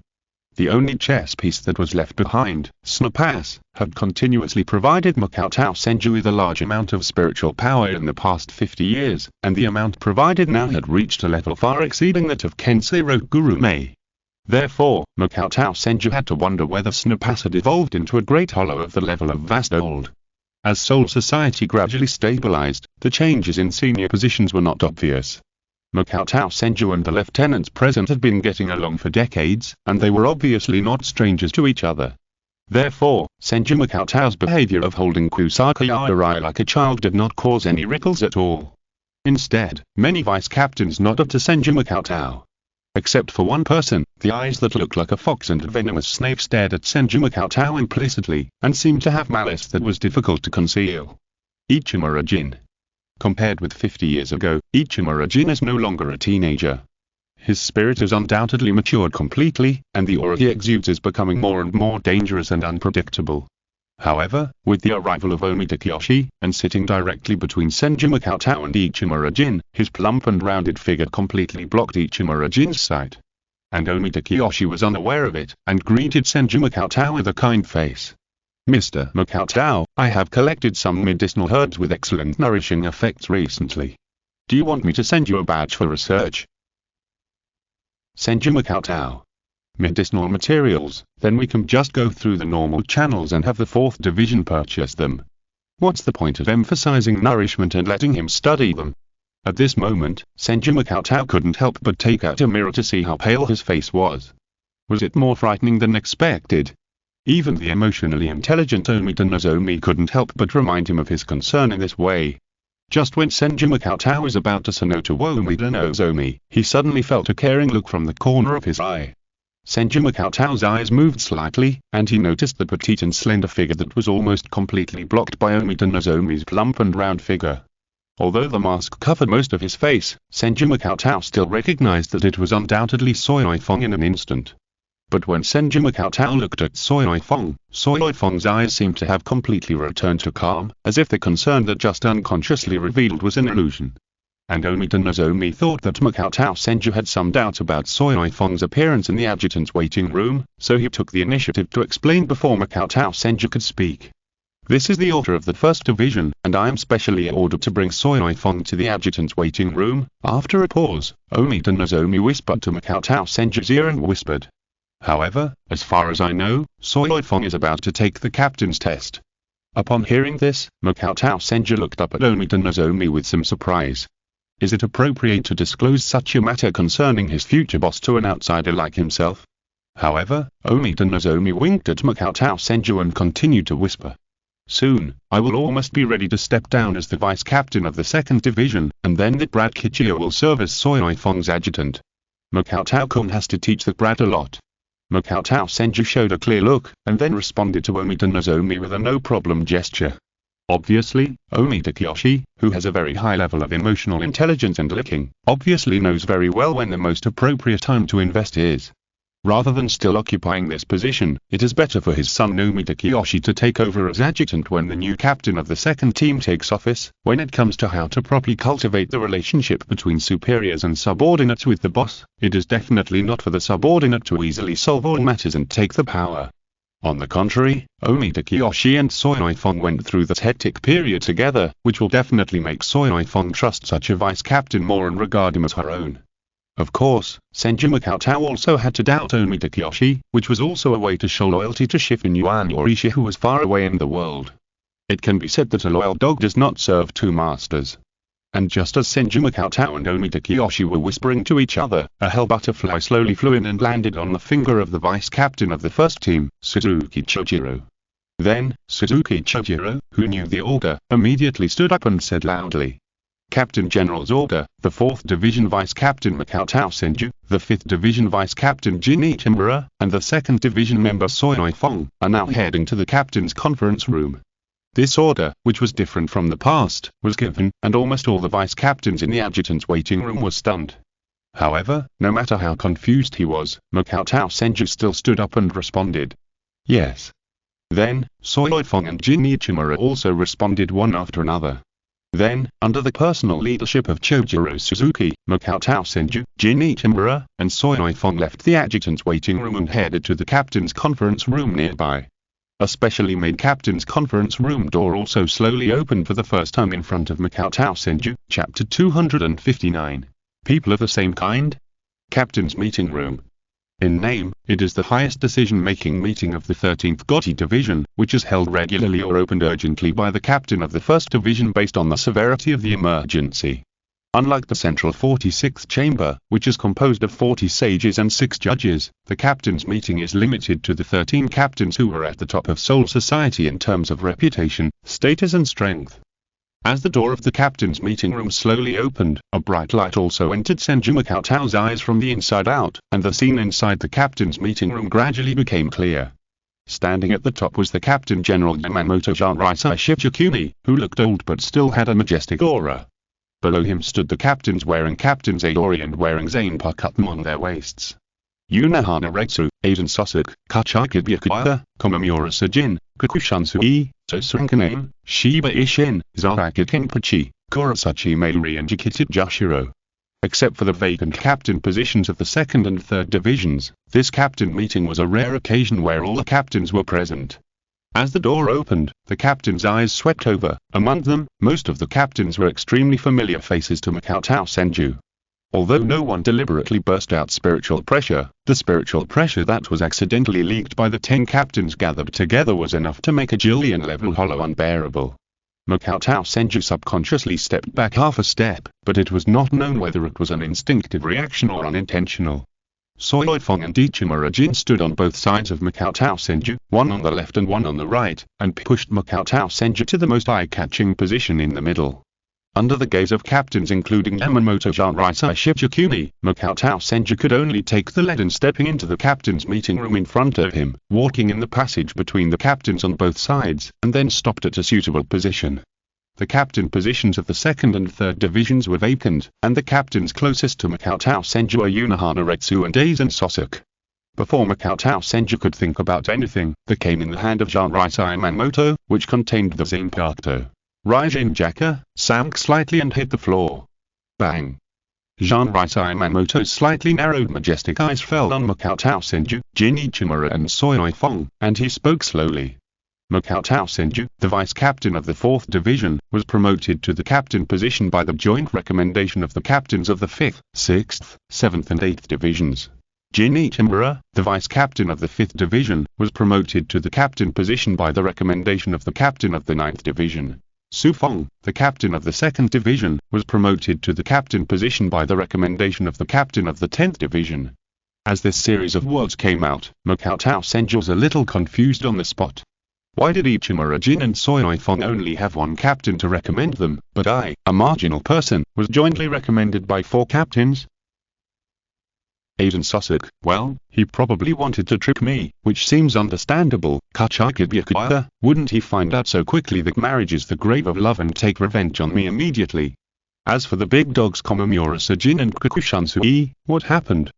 Even though Yamamoto Seireitei Shifukuni was in front of him, Senju Makoto couldn't help but glance at Komamura Sajin and Kakushansui from the corner of his eyes. Komamura Sajin and Kakushansui seemed to understand the doubts in Senju Makoto's eyes, and actually responded openly. Komamura Sajin said solemnly, I just made a fair and reasonable judgment. I think that with the talent and character of Vice-Captain Senju, you're enough to shoulder the responsibility of the captain. Dr. Senju doesn't need to be grateful to me. Please do your best to do justice in the future. Makoto Senju. Big dog, thank you. Then as for Kakushansui, he showed a somewhat obscene expression, and made a gesture with his palm in front of his mouth as if he was drinking. Instantly, Makoto Senju understood. Of course, this did not mean that Kakushansui wanted Makoto Senju to buy him a drink afterwards. It was just a one-time thing. Well, only once, Makoto Senju went to the izakaya that Kakushansui often visited out of curiosity, and then he happened to be bumped into by Kakushansui. At the time, Kakushansui's eyes lit up, and he was planning to drag Makoto Senju to go see some good-looking things and have some fun. Makoto Senju naturally refused to obey and righteously refused. However, since then, Kikuchinsui seemed to have misunderstood something, and invited Makoto Senju to go to the izakaya to drink wine many times, completely treating Makoto Senju as his fellow traveler. Therefore, Senju Makoto had to suspect that Kikuchinsui pushed him to be the captain just to get another captain who drinks flower wine to help him share the pressure from Yamamoto Jinrai Shichikuni. Even the conversation that Kikuchinsui might say, Senju Makoto has roughly guessed. Look, I'm not the only captain who likes to drink flower wine. Captain Senju and I are also in the same boat. When Senju Makoto noticed that Unohana Retsu seemed to look at Kikuchinsui with a hint of suspicion and scrutiny, a little cold sweat immediately seeped out of his back. No, perhaps what is more troublesome at the moment is that the joint recommendation of 4 captains makes Senju Makoto's captainship seem to be a popular choice. If it is not handled well, it will undoubtedly be a very troublesome matter. Even though Senju Makoto knows that Aizen Sosaka has been looking at him deeply, in addition to the 0th Division and the more terrifying Youthwatch in his vague impression, Senju Makoto has no interest in the captain position that will attract a lot of attention. In the GOTY 13, which has a clear hierarchy, there are actually many non-captains who possess the ability of Bankai, such as Rukia Kachika, Ikaku Mabarame, Rinji Abarai, etc. in the original track. But because he is not given the title of captain, he has hardly been targeted or valued compared to the captains. However, before Senju Makoto could consider how to politely refuse the proposal to be promoted to captain, Yamamoto Jinrai Shichikuni announced in a tone that could not be refused. Based on the need to urgently form an expeditionary force to go to Hukomundo, the positions of captain of the 2nd and 3rd divisions will be appointed from among the 3 of you. In order to verify the strength of the 3 of you, it is decided to fight in the form of a 3-person melee under the witness of many captains. Whoever falls first will be disqualified from being a captain. At this time, Kinpachi Zaraki walked out and said with a bit of fighting spirit. In fact, there is no need to be so troublesome. Let me fight with them as an opponent. Whoever falls first will be the loser. If you're listening to this novel on a channel other than Fanfic World, it means they downloaded and uploaded it without effort. We cordially invite you to visit our channel, Mundo Fanfic Novel, as there you'll find the original version of this story and you can explore many other novels of various genres. We're waiting for you to immerse yourself in a world of incredible novels. Chapter 260 The Man Who Became the Captain. It must be said that Kinpachi Zaraki is not very smart except for fighting, but this proposal is undoubtedly quite desirable. Kinpachi Zaraki, who is extremely powerful, has personally verified that it can be ruled out that Makoto Senju, Soifong, and Jin Ichimura are just noobs fighting each other, and even if they become captains, they are just useless. Therefore, even when Yamamoto Jinrai Shichikuni raised his eyebrows slightly, he did not immediately scold Kinpachi Zaraki for his rude speech, as if he was considering it carefully. Him with a few coughs that seemed to be unstoppable, Yukita Jashiro, who seemed to have a very low presence, took a step forward and said aloud, I think Captain Zaraki's proposal is inappropriate. Regardless of whether Captain Zaraki has personal emotional tendencies, the order of battles will also affect the results, which is undoubtedly unfair. Suddenly, Kinpachi Zaraki looked at Yukita Jashiro with a somewhat unfriendly look. Bang! Just when Kinpachi Zaraki seemed to say some dirty words to Yukita Jashiro, Yamamoto Jinrai Shichikuni knocked his cane, and his majestic eyes immediately shot Kinpachi Zaraki, making the always wild Kinpachi Zaraki consciously retrieve back to the list of captains. Then, Yamamoto Jinrai Shichikuni announced. The decision remains unchanged. The battle will begin immediately. Please ask the 3 captain candidates to prepare immediately. Then, Yamamoto Jinrai Shichikuni turned and headed towards the passage behind the captain's meeting room, leading many captains and Senju Makoto and others to the training ground of the first team. Under the supervision of many captains, Senju Makoto obviously did not have the opportunity to communicate with Soifong and Ichimura Jin throughout the whole process. This also made Senju Makoto a little impatient. On the surface, this was a melee between 3 people fighting for the positions of 2 captains, but in fact, this was a gang crime headed by Senju Makoto, with the purpose of secretly stealing the authority of the 13th GOTY Division. However, now that Makoto Senju has no chance to communicate with Jin Ichimura and Soifong, the trend of things will obviously become a little bit wrong. It can be expected that without Makoto Senju's prior notice, and without Jin Ichimura and Soifong knowing that the other party is their own, these 2 people will probably fight to the death to knock each other down, and then make a vacant seat to force Makoto Senju to the captain's throne. Unfortunately, until Makoto Senju, Jin Ichimura and Seireitei stood in the corner of the vast training ground covered by the ghost barrier, Makoto Senju still had no chance to speak. In different directions of the training ground, there were as many as 10 captains who witnessed and supervised this melee. Then, Yamamoto Seireitei Shichikuni announced with full energy. Then, let's get started. For a moment, the atmosphere in the training ground seemed to become extremely tense. All three of them drew their zanpakutō at the same time. Then, Ichimura Jin and Seireitei turned into a shadow and rushed towards each other. Ding ding ding. A series of tense blade collision sounds echoed wildly. Whether it was Ichimura Jin or Seireitei, both of them undoubtedly tended to be more assassin in their fighting style. The difference was that Seireitei's speed was more focused on her own instant step attainments, while Ichimura Jin's speed was more reflected in her attack speed. With a fast fight, Ichimura Jin and Seireitei almost completely turned into two black shadows that entangled and collided wildly, and sparks of blade collisions burst out from time to time. Seeing this, some captains around also nodded from time to time to express their approval. Undoubtedly, even if both parties have not yet released their zanpakutō, the level shown by Ichimura Jin and Seireitei at this moment is far beyond the level of ordinary vice-captains. However, Senju Makoto, who was standing in the other corner of the training ground, couldn't help but feel a little embarrassed. In the melee of the three, Makoto Senju became an outsider under the cooperation of Seireitei and Jin Ichimura, as if he was standing in the most distinguished VIP seat to watch the show. For a moment, it seemed inappropriate for Makoto Senju to draw his sword and forcibly insert it into Jin Ichimura and Seireitei, and it felt a bit redundant to continue standing there. More importantly, if he continued like this and did nothing, Makoto Senju felt that he would become the first man in the history of the Seireitei to become the captain by lying down. This was undoubtedly something Makoto Senju was unwilling to do. It was natural for a man to become the captain, but obviously not in such an inappropriate form. Therefore, in addition to maintaining a gentle smile and a calm posture, Makoto Senju just stood there and seemed to be observing the flaws exposed in the battle between Seireitei and Jin Ichimura. Soon, the captains watching around also noticed Makoto Senju's somewhat strange situation. Makoto-kun's situation, could it be that Seireitei and Ichimura Jin both think that Senju Makoto is more difficult to deal with? Is there such a possibility? Seireitei and Ichimura Jin both think that Senju Makoto, as a doctor, is not a threat, so they calmly plan to use him to show their strength in front of the captains. After a pause, Cheng-ge crossed his arms and said calmly, "After all, this melee is undoubtedly to show the ability and qualifications of a captain. Although the rules state that whoever falls first will be disqualified from being a captain, it does not state that the winner will definitely be appointed as the captain." From this, it can be seen that Seireitei and Ichimura Jin are both very smart guys. They analyzed the true meaning from the captain's words, and Senju Makoto's attitude of sitting on the mountain and watching the tiger fight will only reflect his stupidity and short-sightedness. It must be said that Cheng-ge's series of remarks seem quite reasonable and well-founded. It's just that Cheng-ge, as a blind man, commented on other short-sightedness, which is somewhat suspected of Versailles.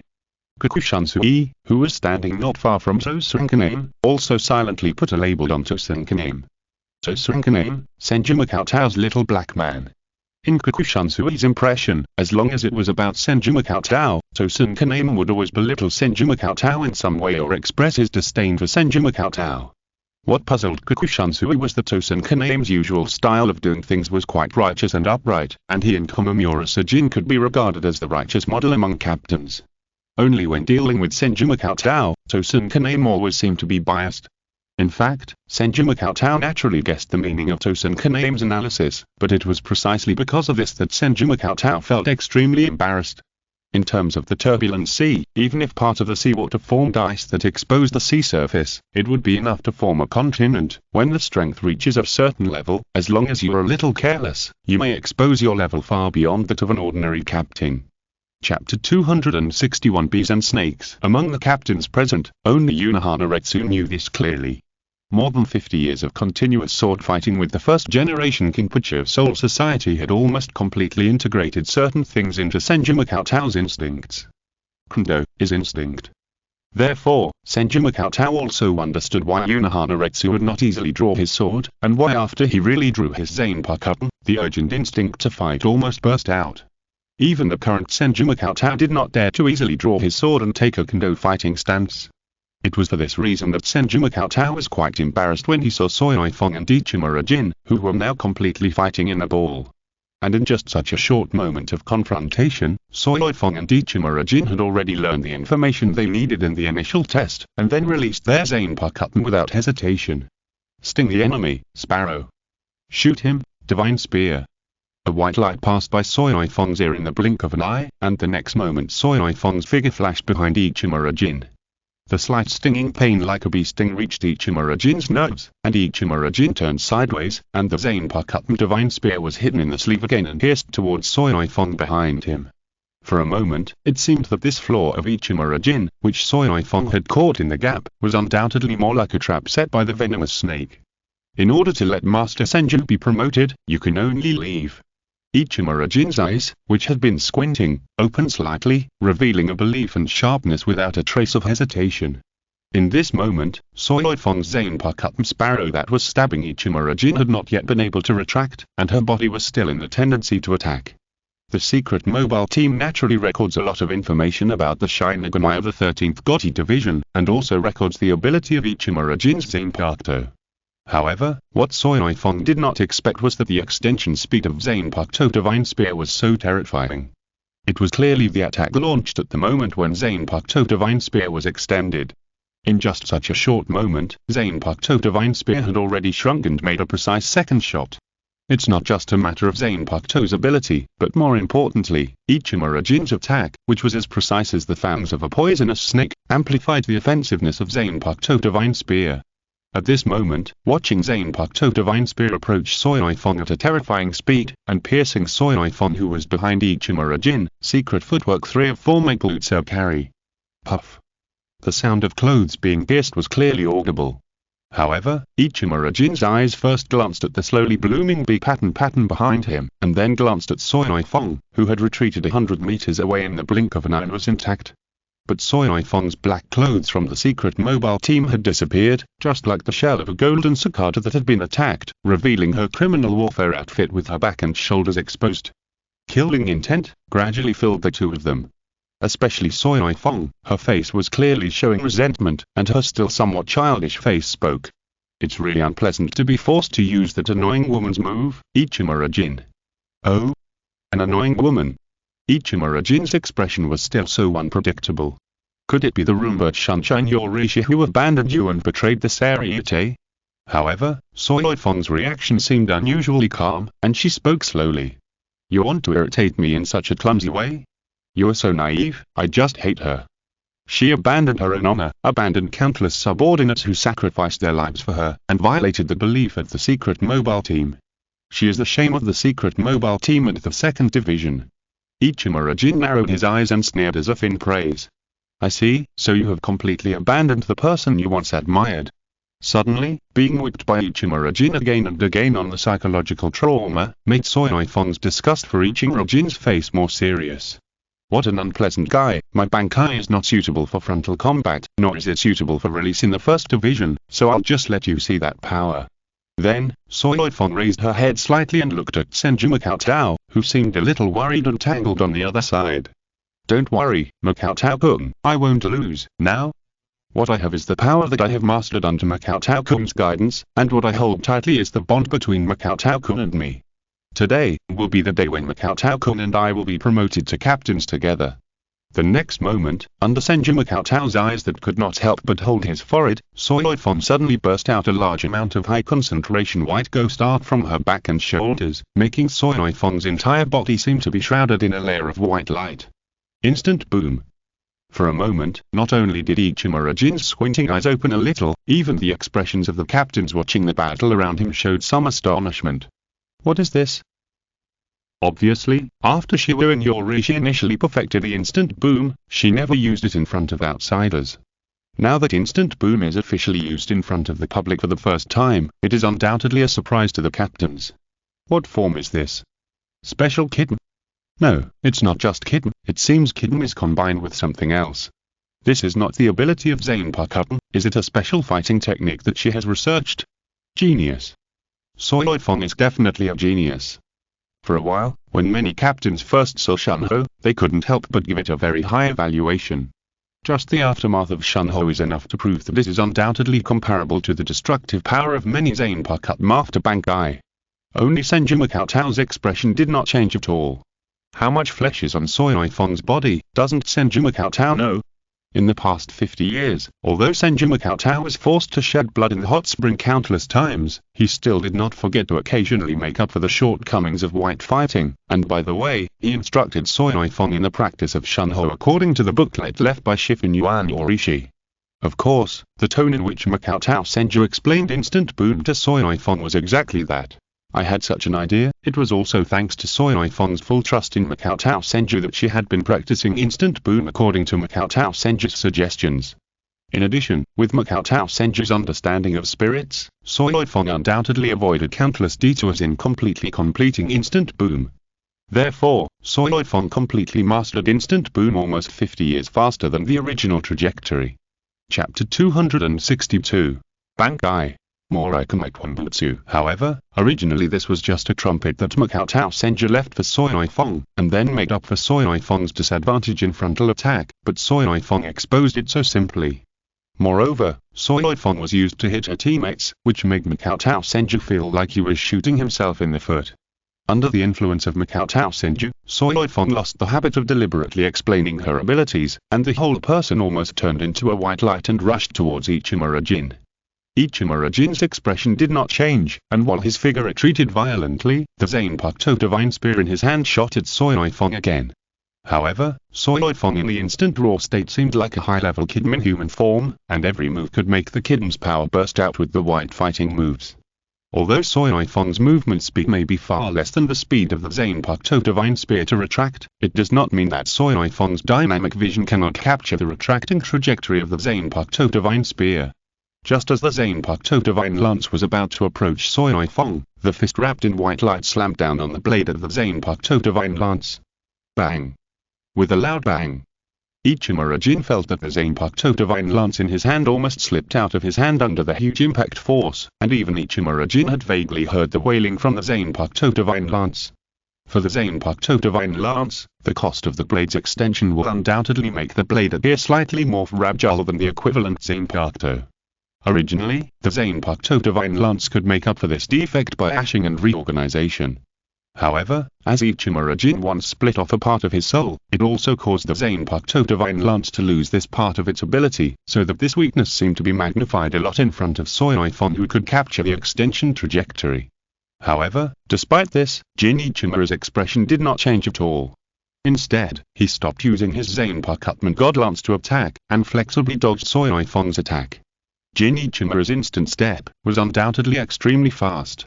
However, it was undoubtedly not good enough in front of Seireitei at this moment. No matter how flexible Jin Ichimura was, Seireitei still followed closely. Instant boom. Boom. With a flash of white light, although Jin Ichimura had raised his arm to block, he was still blown away by the huge impact. The next moment, Seireitei gradually left her long hair like a ponytail, and the whole person was close to the ground like a white lightning and rushed straight to Jin Ichimura. The white light coming out of her body became more and more intense. Obviously, Seireitei had already thought of deciding the winner. Can't lose. Whether it is to keep up with Makoto or to give an account of my first half of life, I must become the captain of the 2nd Division and the commander-in-chief of the secret mobile team. Therefore, Ichimura-jin, just lose now. As Seireitei's emotions fluctuated, the white light formed by the instant boom became more and more terrifying, and even Seireitei's eyes seemed to be filled with a layer of white light, staring at Ichimura-jin in mid-air. Unlike Seireitei's excitement, Ichimura-jin's face was still calm as he flew upside down in mid-air. Only his beautiful blue eyes, which were slightly opened, flashed with determination that had never wavered in the slightest.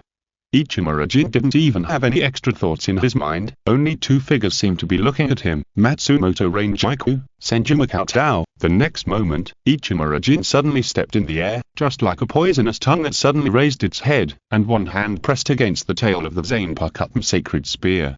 Jin Ichimura's azure eyes met the white light rushing in front of him, and his thin lips slightly opened. Bankai God Slayer. Just when the two seemed to be about to collide, a gentle voice appeared between the two and said, "Have you forgotten that this is a 3-person melee, and it's just a competition? You can't harbor murderous intentions towards your colleagues." Almost at the moment the voice sounded, Senju Makoto's figure appeared between Ichimura Jin and Soifeng, and the moment his footsteps stepped on the ground. Boom.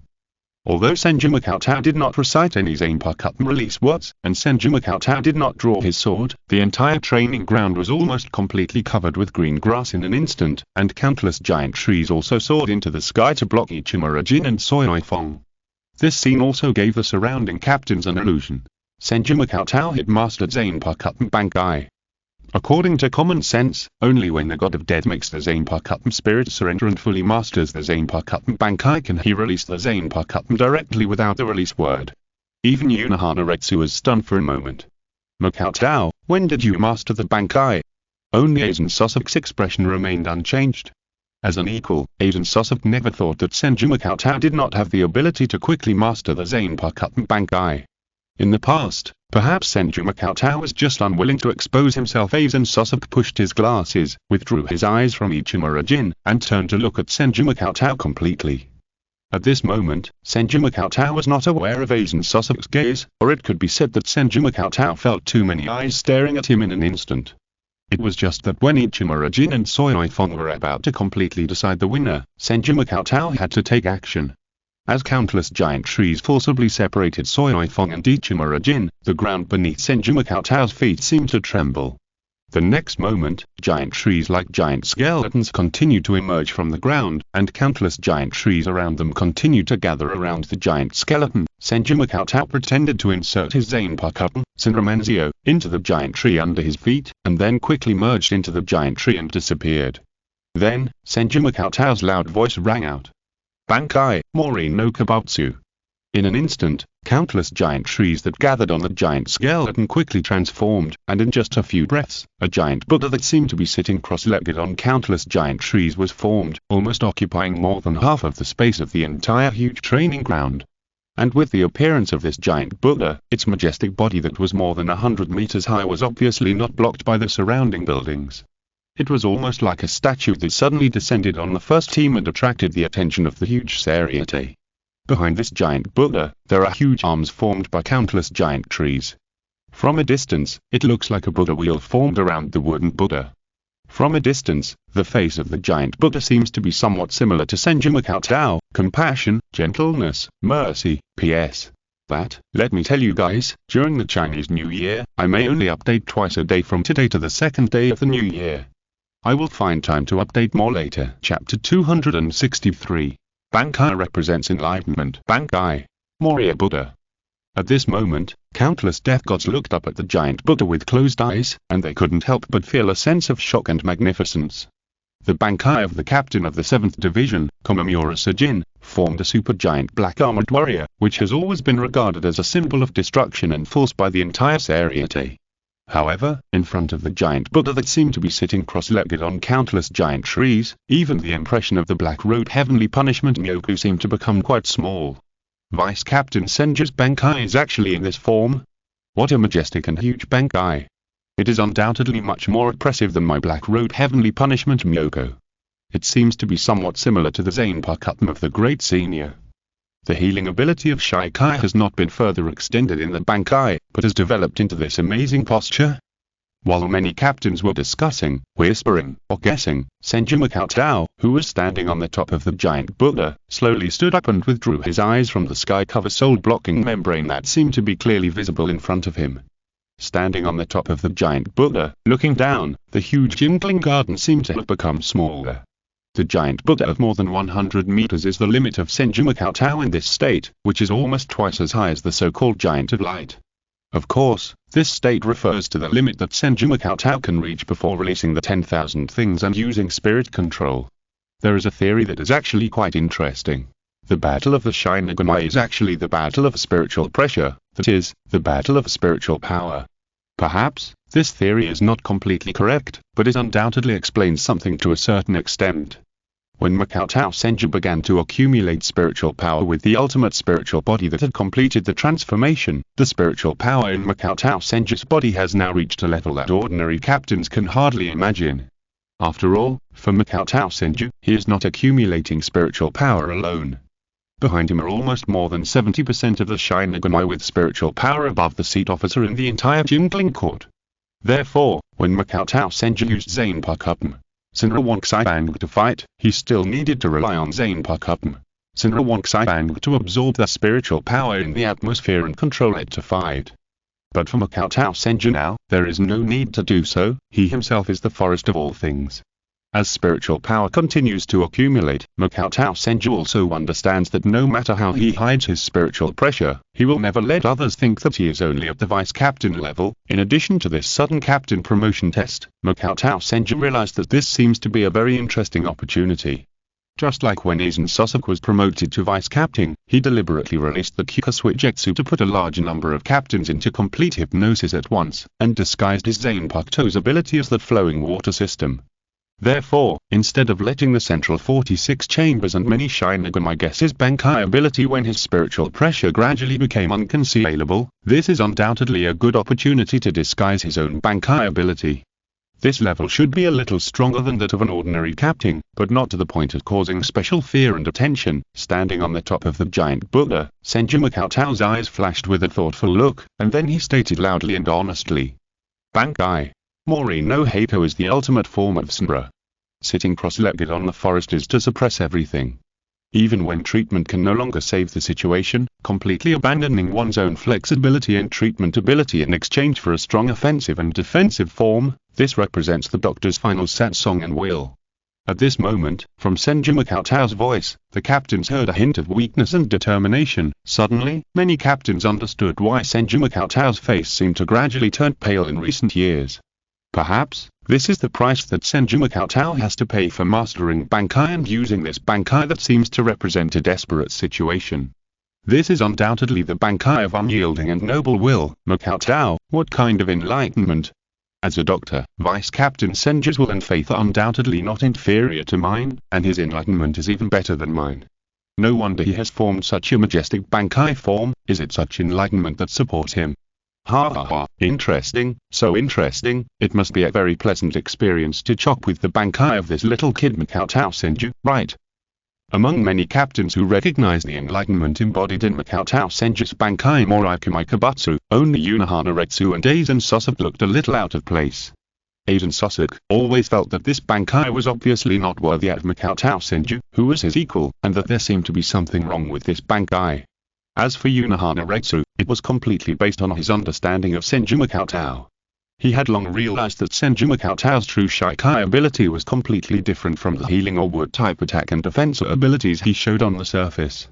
In the past 50 years, Senju Makoto's spirit body had undoubtedly been chopped up by Unohana Retsu himself, so some of the changes in Senju Makoto's spirit body were obviously completely hidden from the extremely close Unohana Retsu. Or in other words, some changes were completely impossible to ignore even if Unohana Retsu deliberately ignored them. After all, as Senju Makoto's bones, muscles, skin, etc. have completed the ultimate spirit body, unless Senju Makoto deliberately manipulates the spirit body to create wounds synchronously, Unohana Retsu's normal swing of the sword will not be able to break through Senju Makoto's spirit body defense. And the so-called Bankai Morikumaikabatsu in front of him is not only not closely related to the changes in Senju Makoto's spirit body, but can only be said to be completely unrelated. You are so brave, Makoto, you actually deceive the entire Seireitei in front of Captain Yamamoto? Unohana Retsu thought so, but he did not say anything to expose Senju Makoto's thoughts. He just looked at Senju Makoto standing on the top of the giant Buddha with a gentle smile. In contrast, Seireitei and Ichimura Jin, who was still on the training ground, looked up at the giant Buddha in front of them. They were shocked, but a little confused. Makoto, what does this mean? Senju Makoto met Seireitei and Ichimura Jin's somewhat confused eyes and said, "Vice Captain Ichimura, Seireitei, let me be your opponent from now on. Let me confirm whether you have the ability and qualifications to be the captain."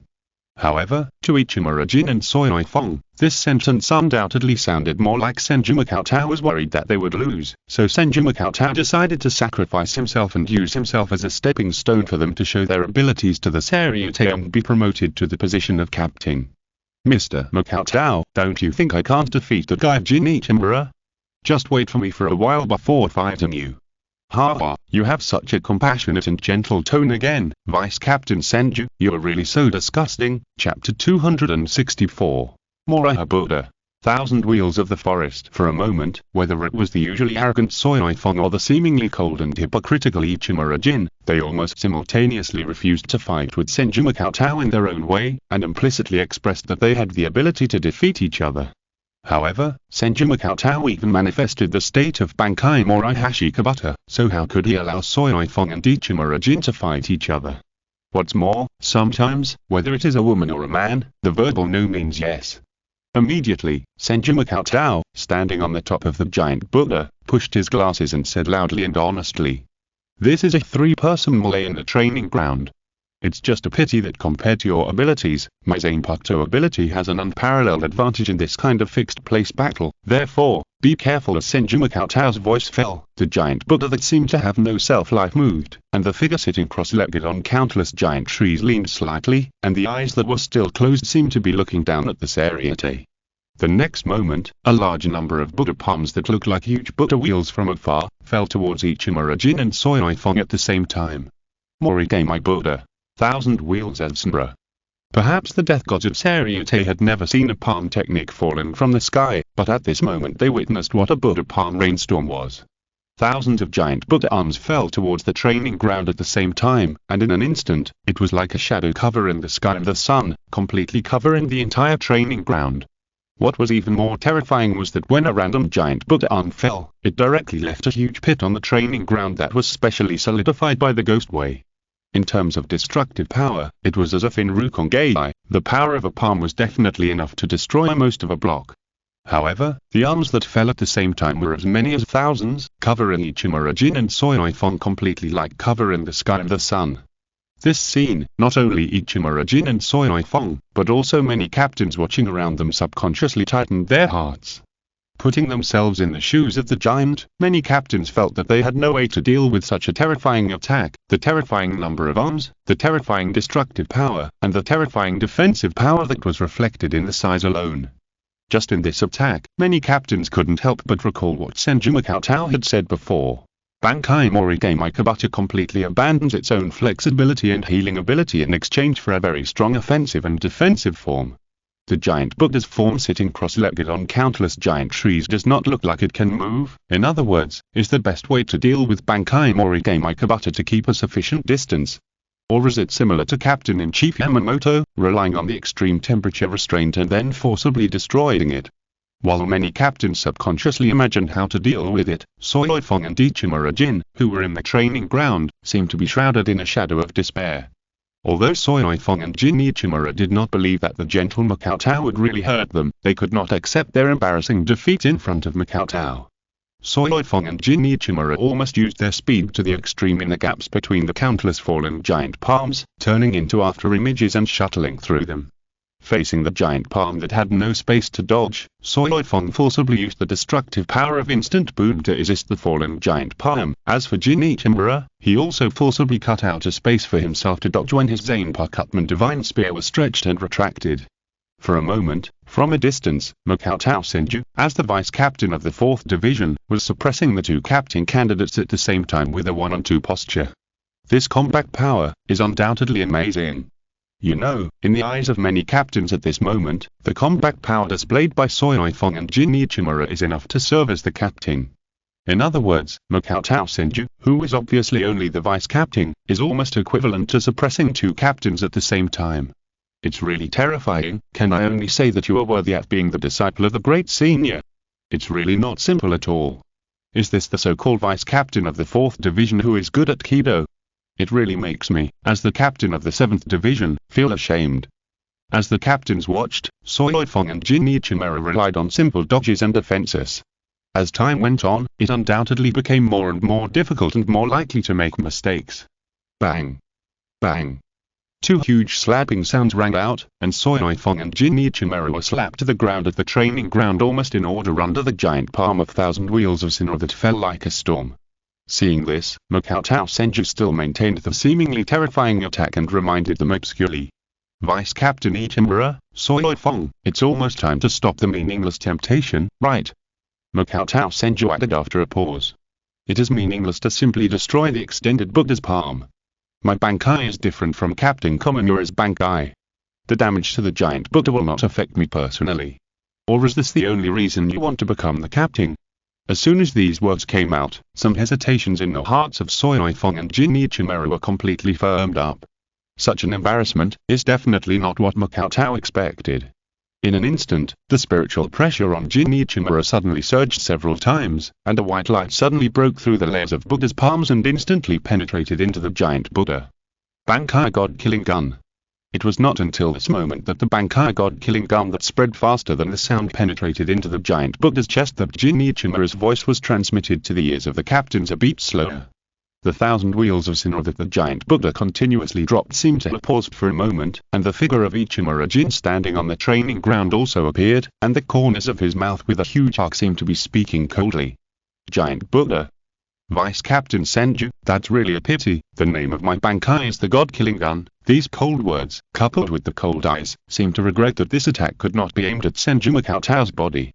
After a pause, Ichimura Jin turned his eyes and looked in the direction of Seireitei, and subconsciously added a sentence.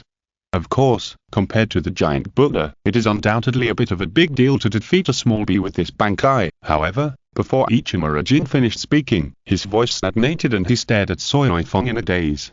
At this moment, the zanpakutō, sparrowfly, which Seireitei originally wore on her finger, had changed greatly. A golden whip-like missile that is more than 10 times larger than Seireitei is fixed on her right arm, and a large number of golden structures extend from the tail to wrap Seireitei's entire body. The next moment, as Seireitei stomped heavily on the ground, the golden color spread out in all directions with Seireitei as the center, as if fixing a launch pad. P.S. Happy Year of the Rabbit to all book friends. I wish you all good health, good luck, and smooth sailing in the new year. Chapter 265. Bee Chase. Crack, crack. Seireitei's slightly absent-minded eyes, who truly released her Bankai for the first time, also brought back memories one after another. More than 50 years have passed. Seireitei could not forget the teachings from her family in her childhood, and that was even the meaning of abandoning the name of Ibi and taking on the name of Suifeng. Offering all loyalty to the Shiuin family is the mission of the Bee family. For this reason, Seireitei has joined the secret mobile team since she could remember, and has firmly remembered the noble and admired back of Yorishi Shiuin, and vowed to chase and protect them back in her life. This is also that driving force behind Seireitei's continuous progress in the secret mobile team. Everything is for Yorishi. However, Shiuin Yorishi's sudden abandonment and disappearance, for Seireitei, it was like the collapse of the world. Her past aspirations almost turned into obsessions, making her almost crazy and paralyze herself in the secret mobile team. Perhaps, it is enough for me to die in a certain mission as an abandoned person. Seireitei held such a belief until she met Senju Makatao again. A gentle voice, a sincere self-narration, a warm back, unlike Shiuin Yorishi's seemingly noble and ever unreachable back, Senju Makatao was like a sun, gradually warming Seireitei's numb heart. Even Seireitei unconsciously developed an inferiority complex, like a cowardly bee who wanted to chase the sun but dared not touch it. Even though Makatao is just a Shinigami from Cheng-ge, he was promoted to vice captain in just 1 year. He is gentle and warm-hearted, and has countless fans in the Seireitei. I'm just a lower-level noble. Abandoned by Shiuin Yorishi. I'm not good-looking, my body is vulnerable, and my strength is mediocre. However, now I am just an ordinary person, but I have always been taken care of by Makatao gently, no matter how many times. Unless Makatao seems to be unwell and resting in the 4th Division, Makatao will always go to the place of practice with me without getting tired, and patiently instruct me on my practice over and over again. Makatao-kun, Makatao-kun, Makatao-kun. Just by silently reciting this name in her heart, Seireitei feels that her heart is filled with warmth. However, no matter what, Seireitei will never allow herself to be abandoned by the important Makatao again. She must firmly chase the gentle sun, and then try to touch him. To do this, she must have the power to chase Makatao and touch the sun. Once, Seireitei asked casually, "Mr. Makatao, how do you think you can touch the sun?" "Of course, I can turn myself into the sun." Makatao Senju answered casually. "Sun? What do you think is the sun?" Seireitei bit her lip and asked in a low mood. Makatao Senju, who was slow to realize this, thought of an interesting story, and then told it with some memories and yearning. That day, 2 suns rose in the land of the rising sun, bringing gentleness and peace to the world. There was no longer any stranger between people, and everyone became familiar with each other. Although Makoto Senju did not forget to add that it was just a story, the so-called sun was just a weapon, and he roughly explained the relevant principles in his excitement. However, Seireitei saw yearning and reminiscence in Makoto Senju's eyes. Finally, the memories that emerged in Seireitei's eyes were fixed on the gentle smile of Makoto Senju's mouth. Makoto-kun, I really want to make you happy and satisfied, although I don't know if this is the son you want to see. Seireitei looked at the direction of Makoto Senju with a hint of expectation, and the launch pad-like structure around her body was still extending. For this reason, Seireitei, who had already started to practice Bankai, spent nearly 50 years to complete her Bankai practice. Bankai Sparrow V Thunder Whip. Finally, with the last few mechanical structures firmly fixed to the ground, Seireitei was almost like being embedded in the launch pad and could not move at all. Only the missile-like existence standing in the center of the launch pad, which seemed to be supported by Seireitei's hands at the same time, revealed a certain horror.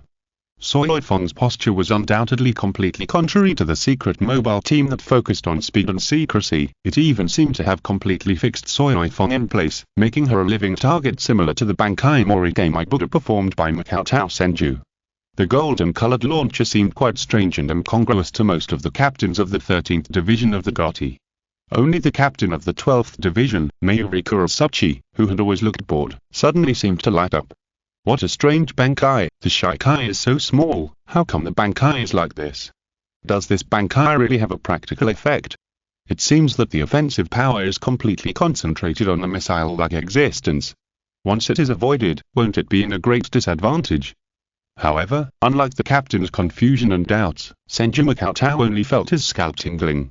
It seemed that he had been focusing on guiding Seireitei to practice Shunhong for the past 50 years, but ignored the problem of Seireitei's Bankai. Seireitei, when did she complete her Bankai? More importantly, compared with the relatively heavy Bankai Sparrow V Thunder Whip in Senju Makoto's memory, which would relatively affect Seireitei's movement speed, the Bankai formed by Seireitei in front of him was undoubtedly more twisted and extreme, right? Real missile? Oh, nuclear explosion. Wait, don't aim such a dangerous thing at me. Seireitei.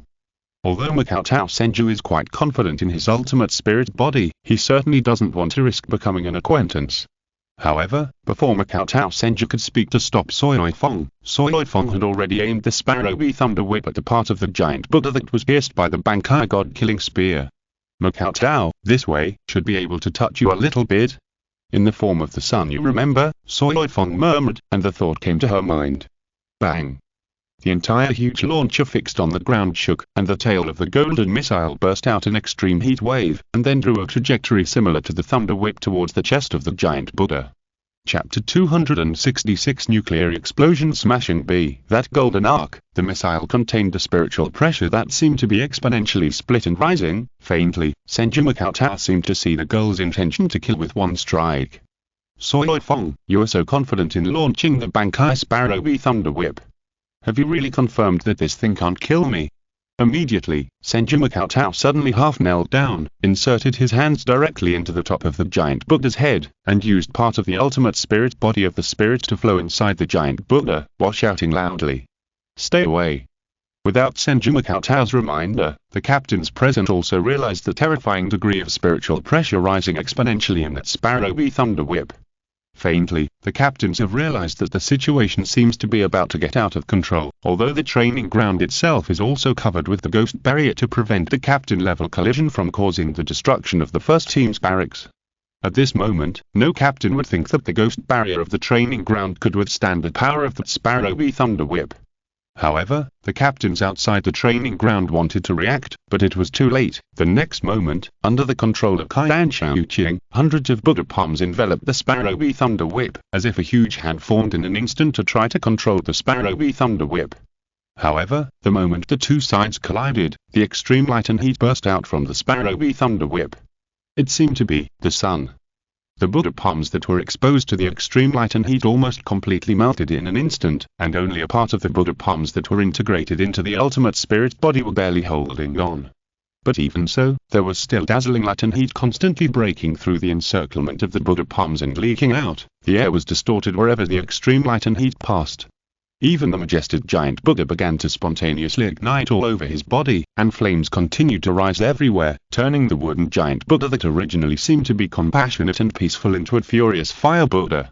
If it was just Senju Cheng who was facing it, he would undoubtedly choose to stay away from the extreme light and heat. However, there was not only Ichimura Jin who did not have time to leave on the training ground, more importantly, this extreme Sparrowy Thunder Whip seemed to have completely drained all the spiritual power in Soifeng's body, so that Soifeng seemed to be unable to move. Although Soifeng was still protected by the launcher, but at this distance, the power of Sparrowy Thunder Whip was fully unleashed, and Soifeng had no chance of survival. Idiot. Soifeng, this idiot, is definitely using Bankai for the first time, and actually made such a low-level mistake. The thought in Senju Cheng's mind flashed through his mind, but his eyes became firmer than ever before, and the palm of his hand that merged into the giant Buddha also grasped the zanpakutō. Seireitei hidden in it, under the cover of the extreme light and heat that continued to leak out, Senju Cheng murmured the words of liberation. Show it, arrive, transcend it, the ultimate of all things, the root of everything, all things in the universe. In an instant, as the zanpakutō, all things in the universe was completely integrated into Makoto Senju's body, the ability spirit control was almost used to the limit by Makoto Senju. The basic substance that makes up everything in Soul Society is spirit particles, and it was not until Makoto Senju's ultimate spirit body continued to improve that he clearly felt some changes. Control is based on controlling those who are lower than oneself. In the past, Makoto Senju's spirit body was just an ordinary existence, but as the ultimate spirit body gradually improved, Makoto Senju clearly felt the difference. That feeling, it was like becoming the king of spirit particles step by step, holding the power of spirit particles. When the ultimate spirit body is completely completed, perhaps, all things in the universe will be fully displayed before your eyes. Although Makoto Senju is still far from completing the ultimate spirit body, his ability to control spirit particles is by no means comparable to what it used to be. Countless spirit particles gathered frantically towards the giant Buddha, and the size of the giant Buddha was almost expanding at a speed visible to the naked eye. Giant arms were also frantically formed behind that giant Buddha. The next moment, Buddha's palms almost frantically covered the extreme light and heat that was still exploding in front of them, constantly covering the gaps that leak light and heat. Suppress it.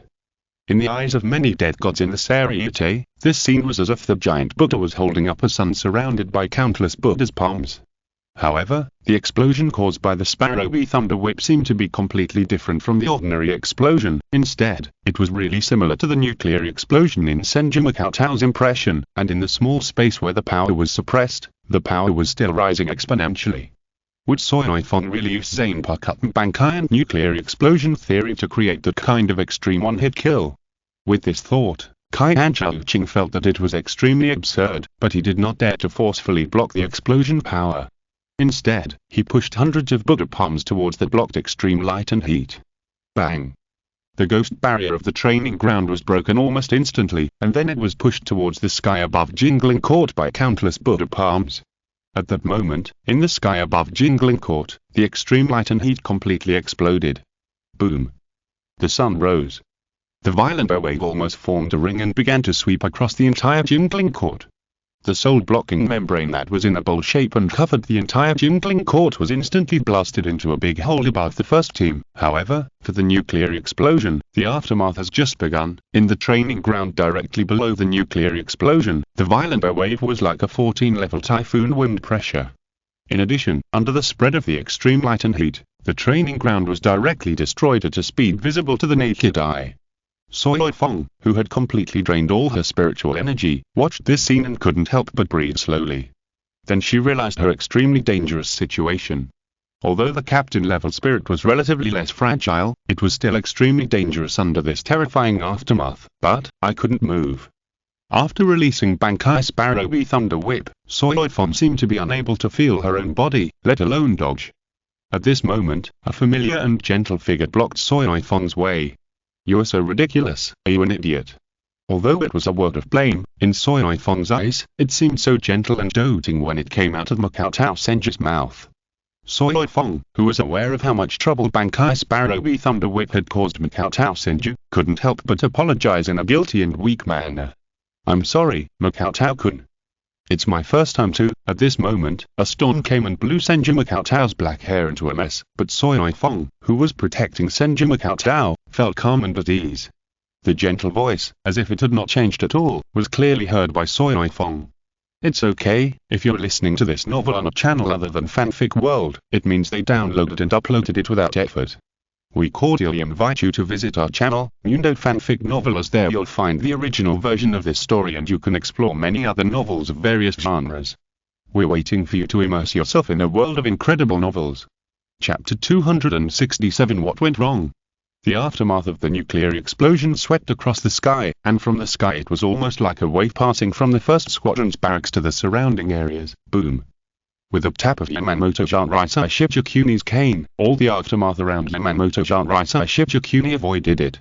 However, when Yamamoto Seireitei Shibukuni looked at the training ground that was almost completely destroyed, the many collapsed barracks around it that were washed away by the aftermath, and the sole blocking membrane that had a big hole destroyed above the 1st Squadron, Yamamoto Seireitei Shibukuni's face suddenly became very ugly, and his slightly open, slender and majestic eyes slightly raised, looking at the sky that was gradually disappearing. Son.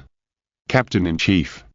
It was only at this time that the vice-captains who had been staying in the adjutant's waiting room rushed to the scene, and the vice-captain of the 1st Squadron, Suzuki Chojiro, showed an amazing instant step and appeared first beside Yamamoto Seireitei Shibukuni. The other vice-captains also confirmed the safety of their own captains, and wanted to confirm the situation with doubtful eyes. The giant Buddha posture of more than 100 meters high, the sun rising above the jingling court, perhaps quite a number of Shinigami witnessed their appearance from afar. But for the vice-captains who had been staying in the adjutant's waiting room, the ghost barrier of the training ground blocked the spiritual pressure, and in their perception, a huge explosion suddenly occurred in the first team's barracks. However, the captains had almost no mind to specifically answer the vice-captain's doubts at this moment, and their eyes turned to look at the training ground that was almost turned into ruins and covered by a lot of smoke. Then, a heavy sound of footsteps sounded in the smoke. The next moment, a slender and tall figure gradually emerged in the smoke, and it seemed that it was holding a petite figure in a princess hug. The outline gradually became clear in the eyes of the captains. Senju Tao, who was a little embarrassed, and his death suit seemed to be burned black, appeared in front of many Shinigami. Unohana leaned forward slightly when he saw this, but then stopped. However, Seireitei, who was held in Senju Tao's arms, looked almost unscathed except for a slightly pale face. Soon, another figure appeared beside Senju Tao. Ichimura Jin. But unlike his usual calm and gloomy appearance, Ichimura Jin looked even more embarrassed than Senju Tao, with a large part of his unique light purple short hair black. Obviously, although Ichimura Jin retreated immediately, he was still seriously affected by the terrifying aftermath. It's really scary. There is no doubt that after experiencing the melee just now, the captain's evaluation of Ichimura Jin's strength is absolutely recognized as enough to serve as the captain. However, under the terrifying nuclear explosion, Ichimura Jin was only slightly affected, and he was embarrassed to this extent.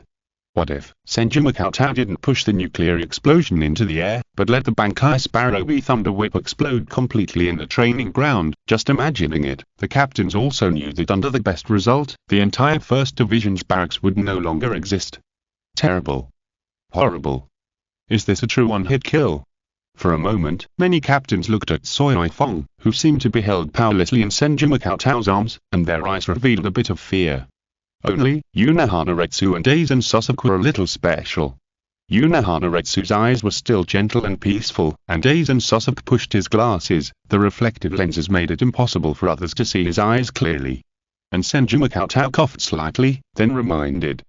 Captains, Seireitei's Bankai seems to have great costs and side effects, and urgent diagnosis and treatment are needed. Yamamoto Seireitei Shibukuni pondered for a moment, then nodded and asked. Can Vice Captain Senju still perform normal diagnosis and treatment? No doctor will fall before the patient.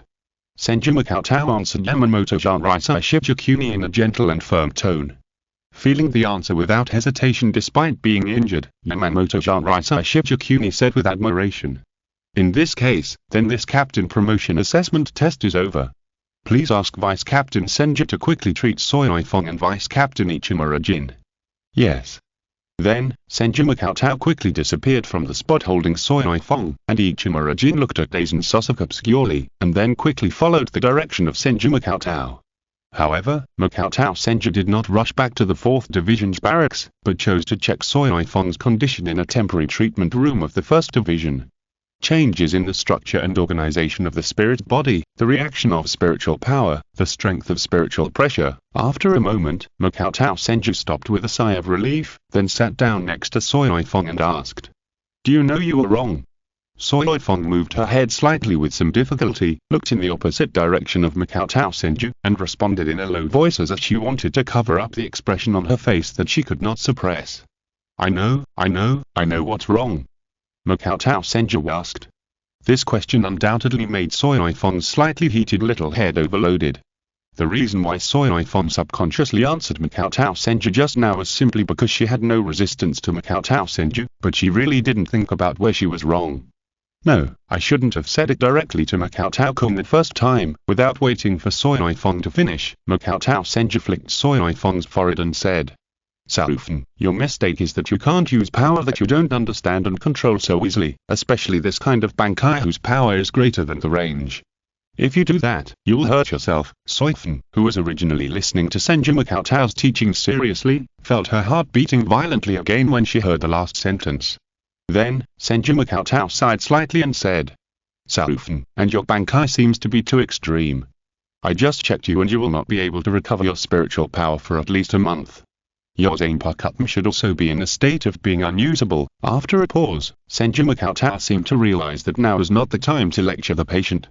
After reminding Seireitei to have a good rest, he hurriedly walked towards the door of the temporary treatment room.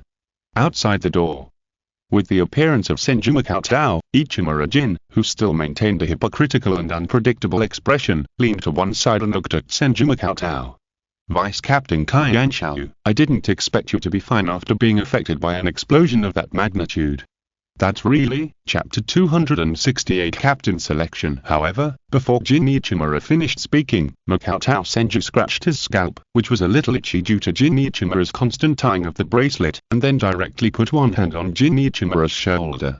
Jin Ichimura's squinting eyes opened instantly, and his face was more shocked and unbelievable than witnessing a nuclear explosion.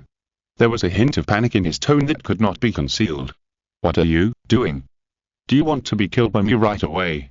However, Makoto Senju said with a bit of helplessness and haste. "Jin, I have confirmed that Aizen is not around. Listen to me." In an instant, Jin Ichimura quieted down, and realized in disbelief that Makoto-kun had always trusted him.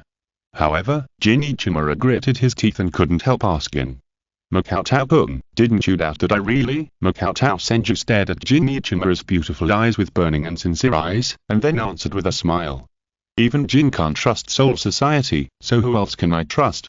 As these words came out, Ichimura Jin's pupils trembled, and a warm current surged into his heart as if it was almost unstoppable. Obviously, it was me who accepted Makoto-kun's kindness, and it was me who did so many things that would be misunderstood, but even so, for more than 50 years, Makoto-kun still trusted me without reservation.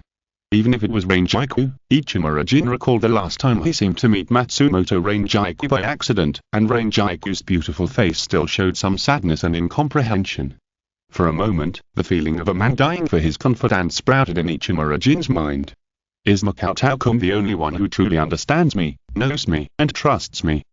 The smile on Senju Makoto's face gradually turned into gentleness and kindness. As for me, I never doubted Jin from the beginning.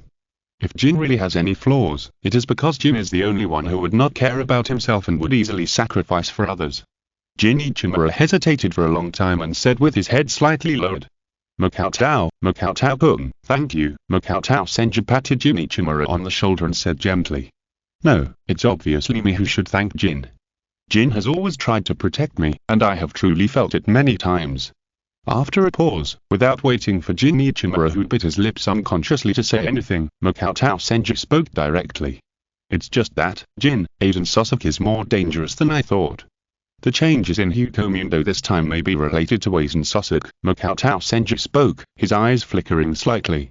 After learning about the changes in Hyukomundo from Unohana Retsu, Makoto Senju, who had been thinking for a long time, could only associate the only related event with Aizen Sasuke ruling Hyukomundo without the Seireitei noticing. "Jin, if I'm not wrong, Aizen Sasuke will definitely be involved in this expedition. Hearing this, Ichimura Jin has understood. Makoto-kun has not only been watching him, but has also been alert to Aizen Sasuke's every move. Ichimura Jin thought for a while and said with a frown, "Makoto-kun, it's just that Aizen Sasuke will participate in the expedition as the captain of the 5th Division, so as the vice-captain, I must stay in the 5th Division." In response, Senju Makoto smiled and said, "Jin, aren't you ready to be the captain yet?" "What?" Ichimura Jin said subconsciously, and then said helplessly, "Compared to Makoto-kun, I'm far behind, and although Seireitei may not have the opportunity to use her Bankai if I fight her to the death, that terrifying Bankai will definitely make Captain General Yamamoto pay more attention to her." Senju Makoto shook his head and said, "Jin, it's correct that Seireitei's Bankai will definitely be valued, but you have a wrong understanding." Jin Ichimura heard this and looked at Makoto Senju in confusion. "The mistake is that Captain General Yamamoto will not let me be promoted to captain." Makoto Senju replied, "Impossible." Jin Ichimura refuted almost without hesitation. With Makoto's ability, character, and quality, and with so many captains unanimously recommending Makoto, what reason does Captain General Yamamoto have not to promote Makoto?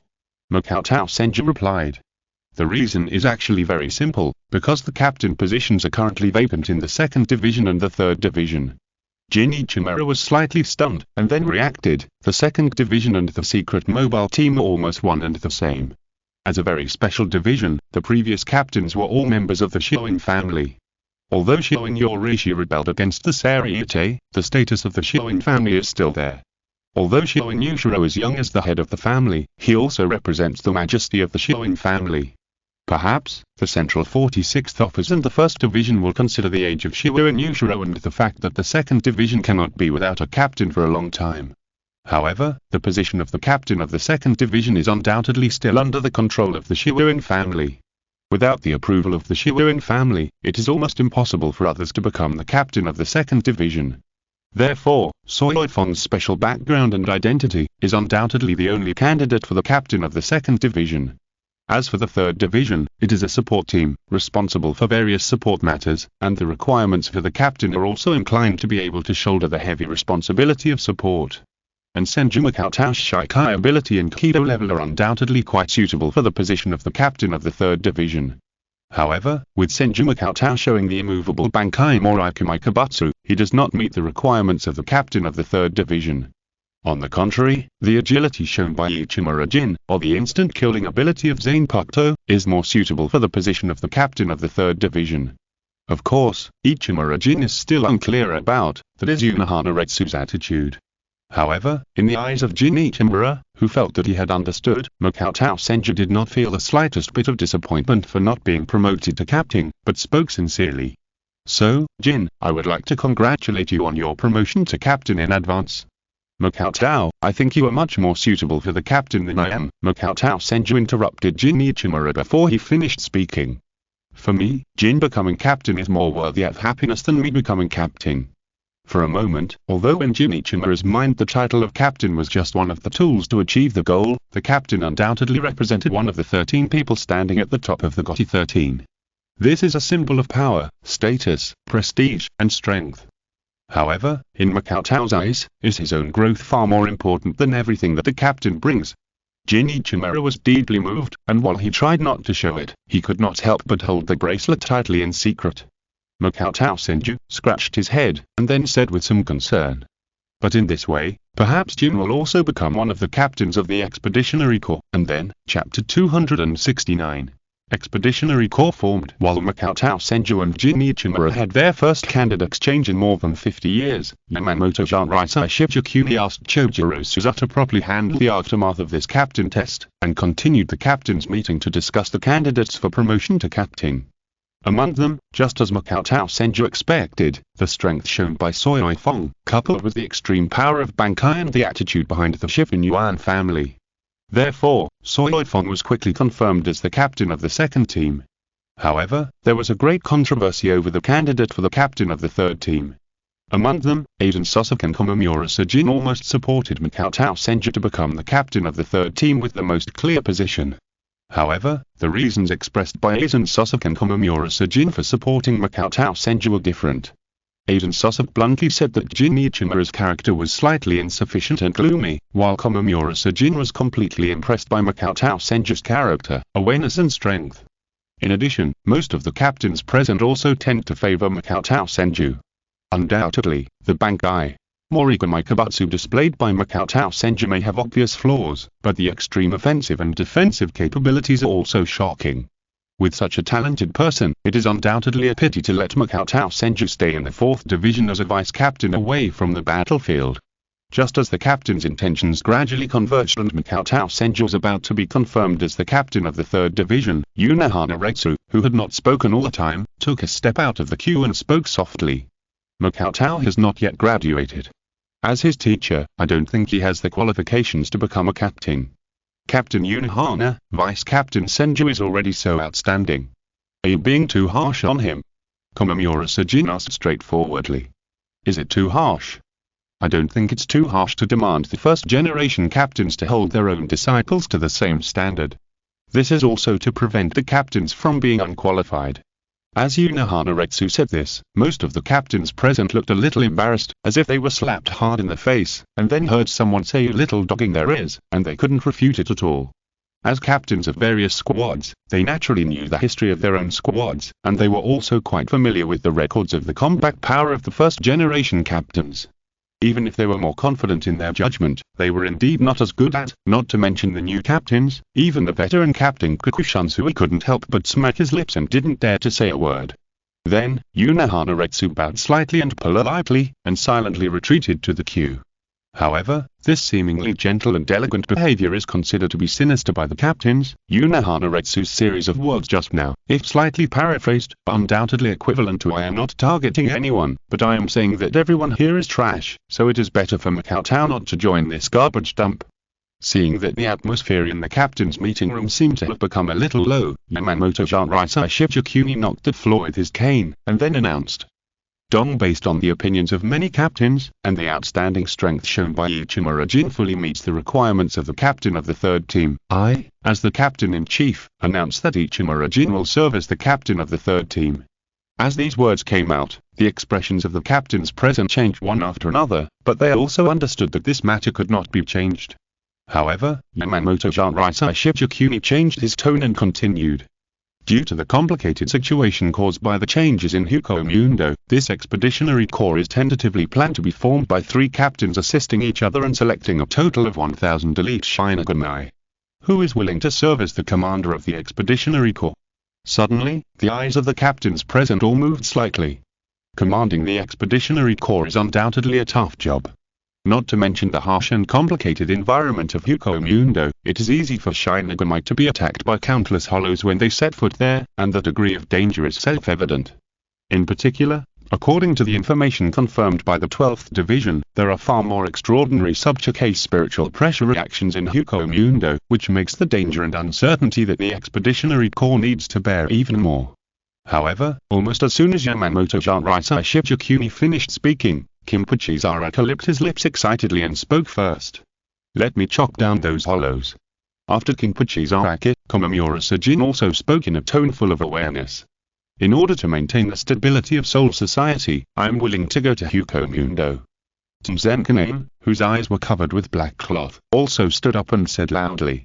Justice must be maintained. As a Shinigami, it is an unavoidable responsibility to eliminate too many hollows. Then, Kachika Byakuya, Aiden Sosok, and Shiba Ishin all stood up one after another, expressing their willingness to join the expeditionary corps. In response, Yamamoto Shinraisai Shibukuni could not help but nod slightly with a little satisfaction. Perhaps, for the first-generation captains, these captains in front of them seemed a little weak and immature, but they were not without advantages. At least, compared with those first-generation captains who were almost equivalent to following orders but not instructions, these captains were far less difficult to command. However, in Yamamoto Shinraisai Shibukuni's mind, the most suitable person to command the expeditionary corps is undoubtedly Komuraku Shansui. However, Kikushansui seemed to have completely ignored the look that Yamamoto Shinraisai Shibukuni had given him, and he still stood there without saying a word. Helplessly, Yamamoto Shinraisai Shibukuni glanced at the captains who volunteered, and finally fell on Aizen Sosok, who usually behaved the most calmly and reliably. appoint the captain of the 5th Division, Aiden Susuk, as the commander of the Expeditionary Corps. After a pause, Yamamoto Seireitei Shichiku's eyes moved slightly, and then he continued. The captain of the 9th Division, Seireitei, and the new captain of the 3rd Division, Ichimura Jin, will join the Expeditionary Corps. The next vice-captains are Suzuchijiro, Izaneo, Tsuya Tetsuzeman, Shibukan, and Senju Makutō. When the last name was read, Hanaretsu's eyes moved obviously, but then he seemed to think of something and still did not speak out to object. Kunda without real experience of killing will eventually be lacking. Perhaps this will be a good opportunity for Makutō to practice, Hanaretsu thought silently, and he also knew that it was a very reasonable decision for Yamamoto Seireitei Shichikuni to arrange the candidates for the Expeditionary Corps. The captains and vice-captains of different squads can not only supervise each other, but also more conveniently command the elite Shinigami of the original squad. The situation of the 4th squad is special. Hanaretsu cannot be allowed to join the front line of the Expeditionary Corps. As the vice-captain, Senju Makutō is undoubtedly the best candidate to ensure medical assistance for the Expeditionary Corps. Chapter 270. Aiden's Method.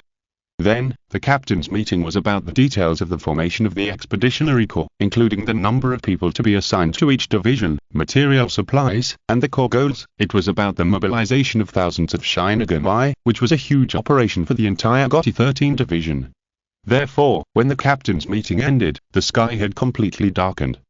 Among them, Kakushansui and Jikitijashiro left together. From time to time, he listened to the Shinigami around him discussing the giant book and the nuclear explosion, and sighed with some confusion. I'm so lucky. This time the old man didn't let me command the Expeditionary Corps.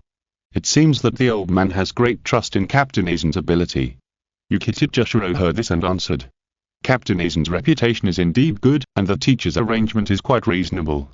Both Captain Aizen and Captain Tosen's zanpakutō abilities are very suitable for large-scale combat. Captain Ichimura's zanpakutō has a very strong ability to kill, and the presence of Vice-Captains Chojiro Suzuki and Makutō Senju makes this Expeditionary Corps really have no shortcomings in combat power. That's true, Kakushansui said, stroking his stubbled chin. Captain Aizen, Captain Tosen, and Captain Ichimura have tortuous personalities, which can just check and balance each other to avoid some bad situations. Jikitijashiro advised helplessly. Shansui, sometimes you think about things too darkly, always thinking about checks and balances. You should trust your colleagues more. Kakushansui shrugged, his expression suddenly became a little unfocused, and turned his head to the vice-captain Izaneo who was following behind him and said exaggeratedly. Naneo, I feel so sad when I think about you leaving Seireitei to join the Expeditionary Corps to go to Hukomundo. Captain, please be serious. What? Naneo is too ruthless, right? I am concerned about your safety.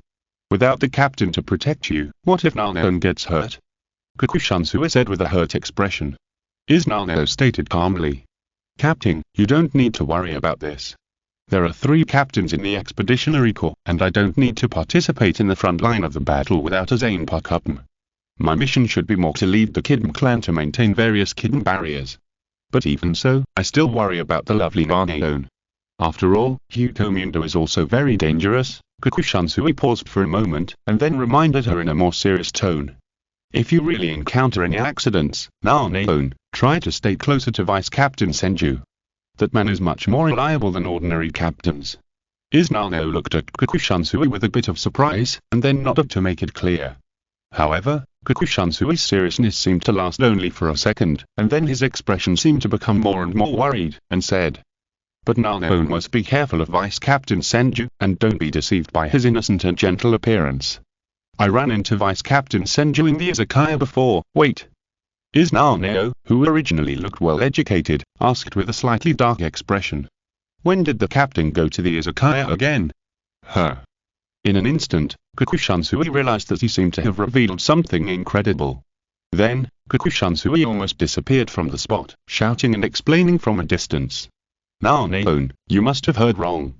I'm going back to take care of the team affairs first. Seeing the humiliating appearance of Kakushansui, Izaneo, who was gritting her teeth, was both helpless and angry, and then bowed slightly to Jikitijashiro to say goodbye, and then quickly chased in the direction of Kakushansui. Jikitijashiro watched Izaneo's back as she left, smiled and shook his head, then looked at his vice-captain Shibukan and reminded him. Hien, but Shunsui's reminder is not unreasonable. If the Expeditionary Corps really encounters any accidents, Suzuki Chojiro and Senju Makoto are quite reliable. I understand, Captain Yukituk. And when Senju Makoto learned from Unohana Retsu that he was also a member of the Expeditionary Corps and was responsible for leading the medical team, although it was not unexpected, he still felt a little helpless. However, as the vice captain of the 4th Division, Senju Makoto also knew that he probably couldn't shirk it. More importantly, in this world where the real-world Soul Society Hukomundo circulates, the only place that Makoto Senju has not really been to is Hukomundo. Therefore, Makoto Senju is quite curious about Hukomundo. Now joining the Expeditionary Corps to go to Hukomundo is undoubtedly a very safe way to go. Makoto Senju was completely numb when he thought of Aizen Sasuke as the commander of the Expeditionary Corps, and the captains assisting him were Tosen Kaname and Ichimura Jin. It was still okay in the Seireitei, but once he arrived in Hukomundo, with Aizen Sasuke's ability and means, if he really wanted to kill any Shinigami, wouldn't he be killed by the Hollows in a few minutes? However, the arrangement of the Expeditionary Corps also made Makoto Senju almost certain that this was the best time for Aizen Sasuke to secretly rule the entire Hukomundo in the past 100 years. What a terrible method, Aizen Sasuke, Makoto Senju judged silently. So the abnormal number of Uchikes in Hukomundo is also an illusion caused by the Mirror Flower and the Water Moon? The purpose is to promote the establishment of this Expeditionary Corps. Then, with the help of the Expeditionary Corps power, on the one hand, it will weaken the power of the ancient Great Hollow Bailijin, the Lord of Hukomundo, the King of Hukomundo, and Vastold, who now rule Hukomundo, and on the other hand, it will try to take the opportunity to rule the entire Hukomundo and lay the foundation for future plans. Even how many elite Shinigami in this Expeditionary Corps will be transformed into test subjects for Aizen Sasuke's experiment of hollowing the Shinigami? Thinking of this, Senju Makoto's eyes narrowed slightly subconsciously. This is enough to show that Aizen Sasuke's hollowization experiment has entered a new stage. It seems that I have to keep a little backhand. If Aizen Sasuke really takes the opportunity to tear his face with me, although I am not completely sure, the result will surely be beyond his expectations, right? Chapter 271. The Great Hollow Attack, Part 3. The establishment of the Expeditionary Corps was also quickly formed under the consideration of all parties. However, since the elite Shinigami were drawn from different squads, it took a considerable amount of time to coordinate to ensure that the responsibilities of each squad would not be affected. During this period, Makoto Senju received wave after wave of friends who came to meet and say goodbye. Among them, what made Makoto Senju quite regretful was that he would not be able to attend the wedding of Byakuya Kachike and Hisako in the near future. However, Makoto Senju learned from Byakuya Kachike that Byakuya Kachike decided to adopt Rukia as his sister before the wedding in order to make it easier for Hisako to take care of his sister. In this way, Rukia Kachike, as a member of the Kachike family, can live in the Kachike family legitimately. Kachike, Rukia. Just as Makoto Senju was having a drink with Byakuya Kachike, sighing in his heart, he was about to teach Byakuya Kachike some experience about strengthening the husband's support. Suddenly, a servant of the Kachike family came over in a hurry and reported, "Master, according to the urgent news reported by the Shino Academy of Spiritual Arts, the first soul burial training that Miss Rukia participated in encountered an unexpected situation. It is suspected that a large hollow attacked and caused many students to be killed and injured." What? In an instant, Kachike Byakuya's expression became visibly ugly. Maybe it was because he loved the house and the people in it, or maybe Kachike Byakuya's resistance to Onion heads was zero, so in the past, Kachike Byakuya showed a lot of love and pampering for Rukia. Now, after learning that Kachike Rukia was in danger, his concern was so obvious that he shouted, "What are those squads that assist the Shino Academy of Spiritual Arts doing? How could they make such a low-level mistake?" The servant looked at Kachike Byakuya, who was showing an unprecedented loss of composure, and answered carefully, "Master, it seems that due to the elite Shinigami being drawn from the Expeditionary Corps, there are loopholes in vigilance and defense." Just as Byakuya Kachike's face became more and more ugly, and he was about to move his feet and rush to the Mao Academy to check the situation, Makoto Senju stood up and said, "Byakuya, wait, I'll go with you to check the situation. If there are any injured, we can also treat them in time." Byakuya Kachike didn't want to be polite, and quickly went straight to the Mao Academy with Makoto Senju. When Byakuya Kachike arrived at the Mao Academy, he found that the situation was more serious than he had imagined. The gate that originally led directly to the scheduled training site was destroyed by the Hollow, so the Mao Academy and those students completely lost the passage in a short period of time. The only good news is that after the captain of the 5th Division of the support team, Aiden Susek, learned the news, he began to personally lead the team from other gates to the real world for rescue. Hearing this, Makoto Senju couldn't help but twitch the corners of his mouth. Especially when Senju Makoto saw the list of students who were going to practice soul burial for the first time, he was completely sure of his guess. Kachika Rukia, Abarai Rinji, Kira Ijiru, Hinamrai Mamo. At the same time, in an abandoned steel plant somewhere in the present world, there were occasional wailings and chewing sounds of tragic pain.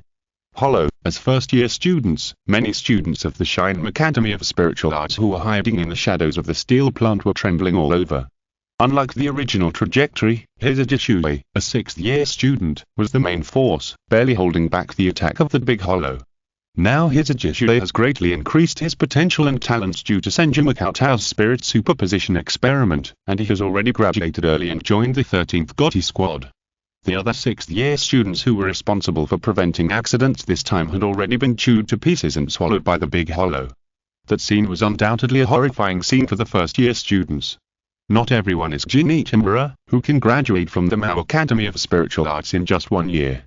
Normal first-year students at the Mao Academy of Spiritual Arts have only mastered the various knowledge related to the god of death.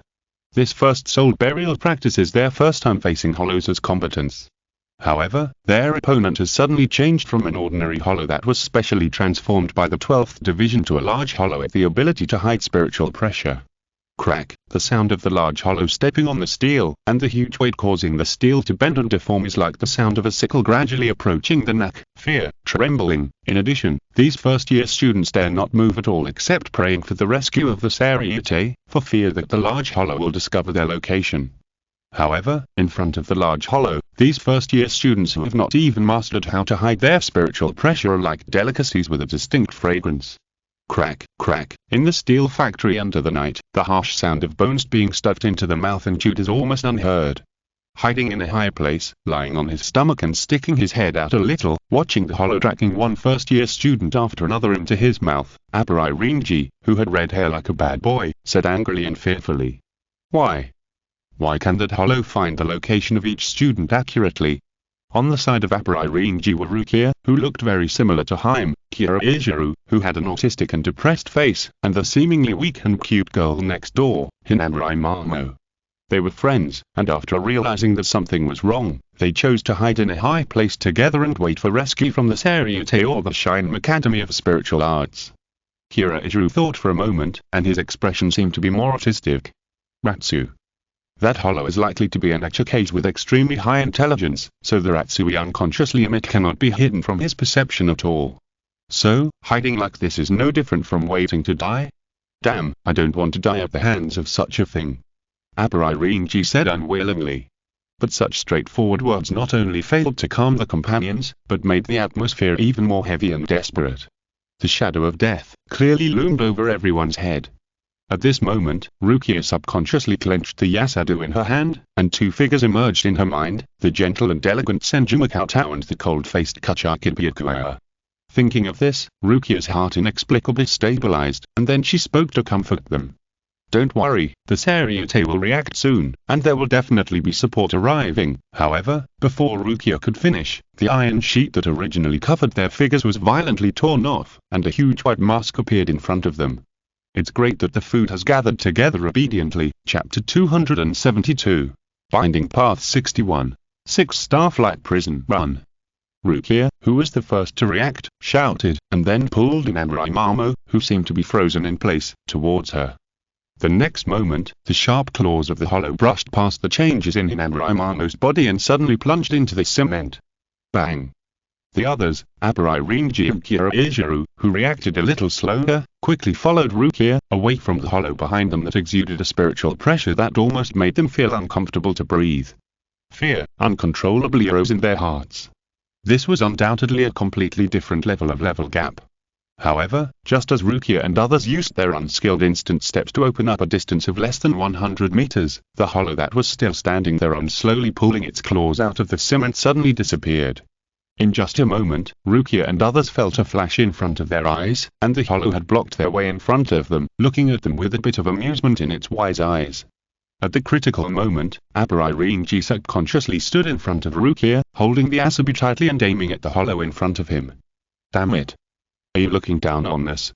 Bastard! Before Seireitei finished speaking, Rukia kicked Seireitei directly and reminded him angrily.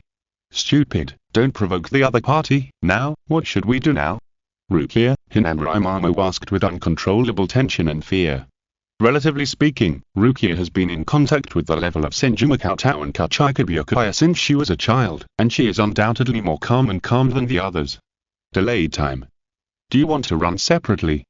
Seireitei said with a gloomy expression and a little more awareness. As soon as Seireitei finished speaking, Seireitei spoke without hesitation.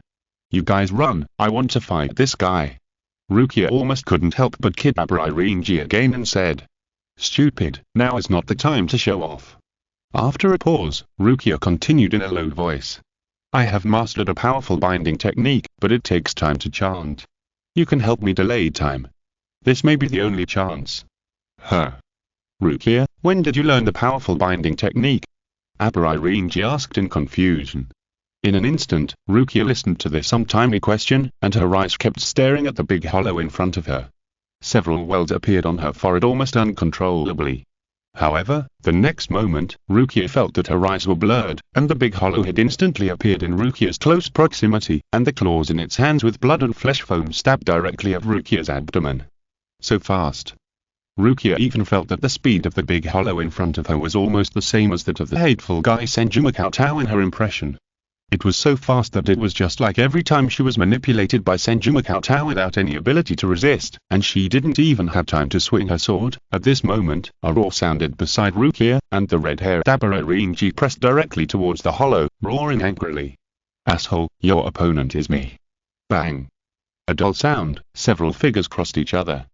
Seireitei and Seireitei attacked the hollow at the same time, and the seemingly soft and vulnerable Hinanraimamo also began to chant ghost art after pulling away. Oh Lord! The mask of flesh and blood, the myriad things, the flying winds, the things that bear the name of humanity, scorching heat and strife, rolling back across the sea to the south, marching forward. Hectares 31 decimeters. Red fire cannon. At the moment when Seireitei and Seireitei were easily knocked away by the hollow, Hinanraimamo condensed a ball of red flame in her hand and suddenly blasted it towards the hollow, accurately hitting the face of the hollow and stirring up a large cloud of smoke. The movement of the hollow also stopped instantly. Did it succeed? It worked. Seeing this, Seireitei and Seireitei, who were constantly bleeding, looked at the hollow that seemed to be no longer moving with some excitement and expectation. Then, while Seireitei and Seireitei were praising, they subconsciously turned their heads and looked at Hinanraimamo. Great, Mamo, you are worthy at being praised by Kido-sensei for your talent. Have you mastered the red fire cannon? That's amazing. Amid the praises from her two classmates, Hinanraimamo couldn't help but feel a little shy, and subconsciously lowered her head slightly. Seeing this scene, Aiden Sasuke, who was hiding in the dark, couldn't help but flash his eyes slightly. You look so innocent and pitiful. Are you satisfied with just a little worthless praise? As a chess piece or a tool, it might be a pretty good goal, and in terms of talent, becoming the vice-captain should be within your reach. And at this moment, when Hinanraimamo slightly lowered her head, she suddenly found that her shadow seemed to become extremely large, as if something even larger was covering her back. Suddenly, Hinanraimamo realized something. Her pupils shrank subconsciously, and the voices of Seireitei and Seireitei came at the same time. Behind me, Mamo. Run. However, under the horrified gaze of Seireitei and Seireitei, the claws of the hollow were about to penetrate Hinanraimamo in front of it. At this moment, 6 golden light pieces emerged from around the hollow, and then suddenly closed. The 61 way of binding. 6 starflight prison. Not far away, Rukia, who was panting and sweating all over, supported the wall with one hand and raised the other hand towards the hollow, saying with some fear. Finally caught up, but Seireitei and Seireitei were a little stunned. The 61 way of binding? When did the teacher teach this level of binding? This is already very close to the advanced level of binding. And the highest level of ghost arts taught by the teachers of the Shining Spiritual Academy is clearly the ghost arts below 33. Rukia, you actually know the 61st binding technique. Where did you learn it from? Facing the subconscious questioning of Rukia didn't know how to answer for a moment. After all, the four of them were good friends with each other. In addition to their compatible personalities, more importantly, the four of them were born in Cheng-ge and had a natural closeness. However, after entering the Shinigami Spiritual Academy and understanding the level of big shots of the captain and vice-captain of the 13th Gotti Squad, Rukia had no idea how to explain this question, fearing that she would be alienated after being exposed. Chapter 273 Interception. Rukia couldn't say, "I'm not pretending anymore. Originally, I just wanted to get along with you as an ordinary resident of Cheng-ge, but now I'm showing my cards. My brother-in-law is the captain of the 6th Division, and he was raised by the vice-captain of the 4th Division since he was a child. As for this move, the 61st binding method, 6 Stiglite Prison, it was learned from the bastard Senju Cheng who tricked me into kissing him when I was a child. Moreover, Rukia once secretly used it on the bastard Senju Cheng, and then severely ravaged and counterattacked the bastard Senju Cheng who couldn't get rid of the 6 Stiglite Prison. Therefore, Rukia is quite confident that this move, the 61st binding method, 6 Stiglite Prison, can completely bind Senju Cheng. Therefore, what makes Rukia feel embarrassed at this moment is whether to continue to hide it from her friends. The size of the large hollow bound by the 61st binding method, 6 Stiglite Prison, seems to have increased slightly, and the already terrifying spiritual pressure has become even heavier.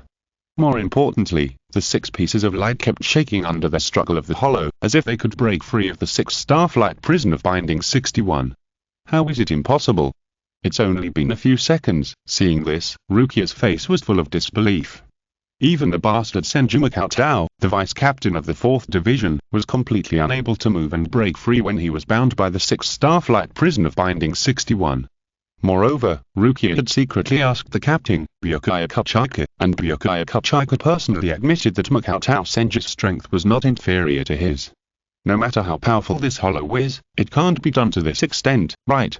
Seeing this, who were already seriously injured and unable to move, hurriedly warned. Not good. Take the opportunity to kill this hollow. However, Rukia used a kid that was far beyond her ability, and her spiritual pressure had been completely consumed. The only one who was still able to move was Hinamirai Mamo. Seeing this, Hinamirai tightly grasped the Asadu in her hand, and nervously looked at the hollow that was roaring and emitting a heavy and terrifying spiritual pressure in front of her. However, compared with Hinamirai's relatively outstanding ghost talent, Hinamirai, who was kind and gentle by nature, had never killed a hollow with her own hands. For everyone, can't retreat. With this thought, Hinamirai gritted her teeth and suddenly jumped towards the hollow in front of her, closed her eyes, and chopped down the hollow with the Asadu in her hands. Ding! A crisp collision sound rang out, and Hinamirai, who closed her eyes thinking that she was about to witness a bloody scene, was stunned. When she opened her eyes, she saw that the Asadu in her hand had chopped on the mask of the hollow, but there was not even a white mark left. Can't break the defensor. This scene also made Rukia and others completely stunned. As first-year students of the Mao Spiritual Academy, they didn't even know that the so-called attack was meaningless under the huge spiritual pressure gap. The next moment, the big hollow stretched out its arms, and the 6 Starflight Prison of binding path 61 that had reached its limit shattered. Then, in the horrified eyes of Hinamirai Mamo, the big hollow suddenly opened its bloody mouth towards the petite and cute Hinamirai Mamo in front of it, intending to swallow Hinamirai Mamo directly. The gap between its teeth with the remaining flesh of its classmates, the white and sharp teeth, and the dark mouth had seemed to reach the abyss, all of this made Hinamirai Mamo's pupils shrink, and she clearly felt the feeling of death approaching. What was even more desperate was that Hinamirai Mamo, who was in midair, could only watch the bloody mouth approaching, but she could not do anything. It's almost done. Aiden Sosek, who was hiding in the dark and controlling all this, pushed his glasses and moved his feet. Just as he was about to save Hinamirai Mamo with the perfect posture, Aiden Sosek, who was halfway through the action, suddenly stopped and looked at the figure that appeared first, a little faster than himself. Ding! Senju held Hinamirai in one hand and held his zanpakutō upside down in the other hand, blocking the hollow with ease. In Hinamirai's eyes, time seemed to have stopped, and Senju's gentle face sprinkled by the moonlight was clearly reflected in her eyes. Then, Senju turned his head slightly, looked at the cute and weak Hinamirai in his arms, and asked, "Are you okay?" You are? Mama Hinamura asked blankly. Makotao Senju, the vice-captain of the 4th Division, just as Makotao Senju answered gently with his eyes as if hiding the moonlight. Mama Hinamura's pupils shrank, looking at the hollow waving its claws behind Makotao Senju, and hurriedly warned. Be careful. However, as Mama Hinamura finished speaking, the expected scene of Makotao Senju being attacked and seriously injured did not appear. Instead, the surrounding scene blurred, and Makotao Senju had already appeared beside Rukia holding Mama Hinamura. Then, Senju Makotao gently put Hinamura Mamo down, narrowed his eyes, and said with a smile. Thank you for your reminder, but a mature case that doesn't seem to have evolved in a normal way can't hurt me. After a pause, Senju Makotao stood up again, looked at Aizen Sosok on the other side, and said. Captain Aizen, isn't that right? Aizen Sosok didn't show any anger or displeasure on his face after being intercepted by Senju Makotao. Instead, he seemed to breathe a sigh of relief and said, thanks to Makotao-kun, otherwise another classmate would have been injured. No, even if I wasn't there, with Captain Aizen's speed, I'm afraid he could have just saved this cute girl. Am I meddling in other people's business? Senju Makotao asked knowingly. Aizen Sosok pushed his glasses, his expression unchanged on the surface, but he inexplicably felt understood in his heart. As expected of Makotao-kun, have you guessed my purpose so quickly? Then, Aizen Sosok smiled gently and said. If it was Makotao-kun, how could I blame Makotao-kun for meddling in other people's business? On the contrary, I would be happy because we share the same goal as Makotao-kun, and in this way, all the students can be successfully saved. Senju Makotao stared at Aizen Sosok's expression without any flaws, and even seemed to be really happy because of his assistance. His fear of Aizen Sosok was undoubtedly increased. He never showed his emotions, and could even perfectly disguise various emotions. Even this could not anger Aizen Sosok at all. This guy is really terrifying. While Aizen Sosok and Senju Makotao were communicating as if no one was around, the Big Hollow seemed to be completely enraged and let out a huge roar. If you're listening to this novel on a channel other than Fanfic World, it means they downloaded and uploaded it without effort. We cordially invite you to visit our channel, Mundo Fanfic Novel, as there you'll find the original version of this story and you can explore many other novels of various genres. We're waiting for you to immerse yourself in a world of incredible novels. Chapter 274 Rebellion. This roar also attracted Aizen Sosok and Senju Makotao, who originally only had eyes for each other. Makotao, don't bother two masters for one thing, then let you deal with this hollow at the same time, okay? Aizen Sosok said casually. Senju Makotao asked back. In this case, Captain Aizen will have made a wasted trip this time. Captain Aizen, don't you mind? It doesn't matter, as long as no one gets hurt. Aizen Sosok said gently. In this case, then I will. Just as Senju Makotao agreed, the corner of the Death Hegemony was suddenly pulled, and Rukia said anxiously. Are you an idiot? This is a hollow that can break free from the 61 binding method. 6 Starflight Prison. You can't be its opponent, don't be so stubborn. Senju Makotao, Aizen Sosok. After such naive remarks, Senju Makotao and Aizen Sosok were almost stunned at the same time, and then Aizen Sosok couldn't help laughing and said. Makotao-kun, since when has the 61st level of the binding technique become the standard for measuring your combat power? Senju Makotao coughed awkwardly a few times, and then realized that Rukia probably misunderstood something. It is very likely, when I went to tease Rukia, she accidentally took something seriously, and Aizen Sosok said with a bit of playfulness. Makotao-kun, do you want me to help you solve this big hollow? Senju Makotao, who almost always kept a certain distance from Aizen Sosok, naturally would not give Aizen Sosok the opportunity to stab him in the back, and refused without hesitation. No need. Then, Senju Makotao habitually rubbed Rukia's head, and walked towards the big hollow under Rukia's somewhat anxious eyes.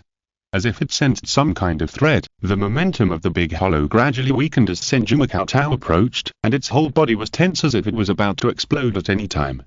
Don't be nervous, I'm a doctor. Out of basic medical ethics, I will try my best to prevent you from feeling any pain. As Senju Makotao's voice fell, Senju Makotao's figure flashed, and the next moment he appeared behind that big hollow, as if he had just stepped, and then slowly sheathed his sword and spoke calmly. I said, there is no point in being nervous, and there will be no pain. The next moment, in the shocked eyes of Rukia, Hinamura Mamo, Abarai Rinji and Kuroijiro, At the moment when Senju Cheng completely sheathed his sword, the big hollow slowly split in the middle, but he didn't even have the chance to let out a wail, and quickly turned into a large piece of spirit particles and scattered. So strong. Isn't the 4th Division the medical division? The vice captain is so strong. So scary, I can't even see the trajectory of his movement and the movement of his sword swinging. As for Rukia, she was shocked and her face turned red.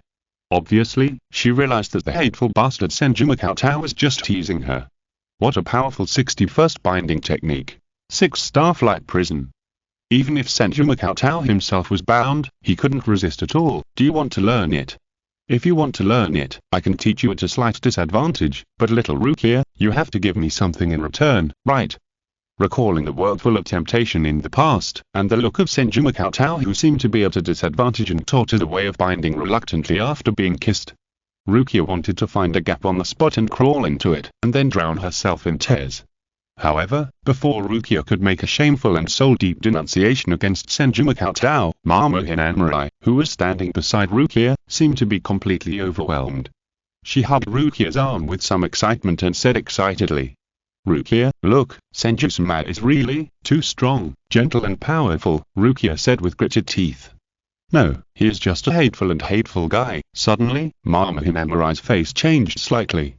Just when Rukia thought that Mama Hinamarai had listened to her words and was about to continue to expose the true face of Senju Cheng, including but not limited to the fact that Senju Cheng, as the vice captain, actually threatened her with the fact that he had held her to pee when she was a child. Mama Hinamarai shouted in a serious manner. Rukia, how can you say that about Senju Cheng? He saved us, and you actually slandered our benefactor behind his back. This shameful behavior must end here. Rukia. At this moment, Rukia looked at the friend in front of her who she had known for almost a year, who usually behaved quite gentle and cute, and even didn't know how to refuse others. She felt a little strange for some reason. This serious look was almost the first time Rukia saw it on Hinamarai Mano's face. In fact, from Hinamarai Mano's expression, Rukia had no doubt that if she continued to say bad things about Senju Cheng, Hinamarai Mano would definitely get angry. Betrayal. Senju Cheng, that abominable guy, actually let his friend betray him like this.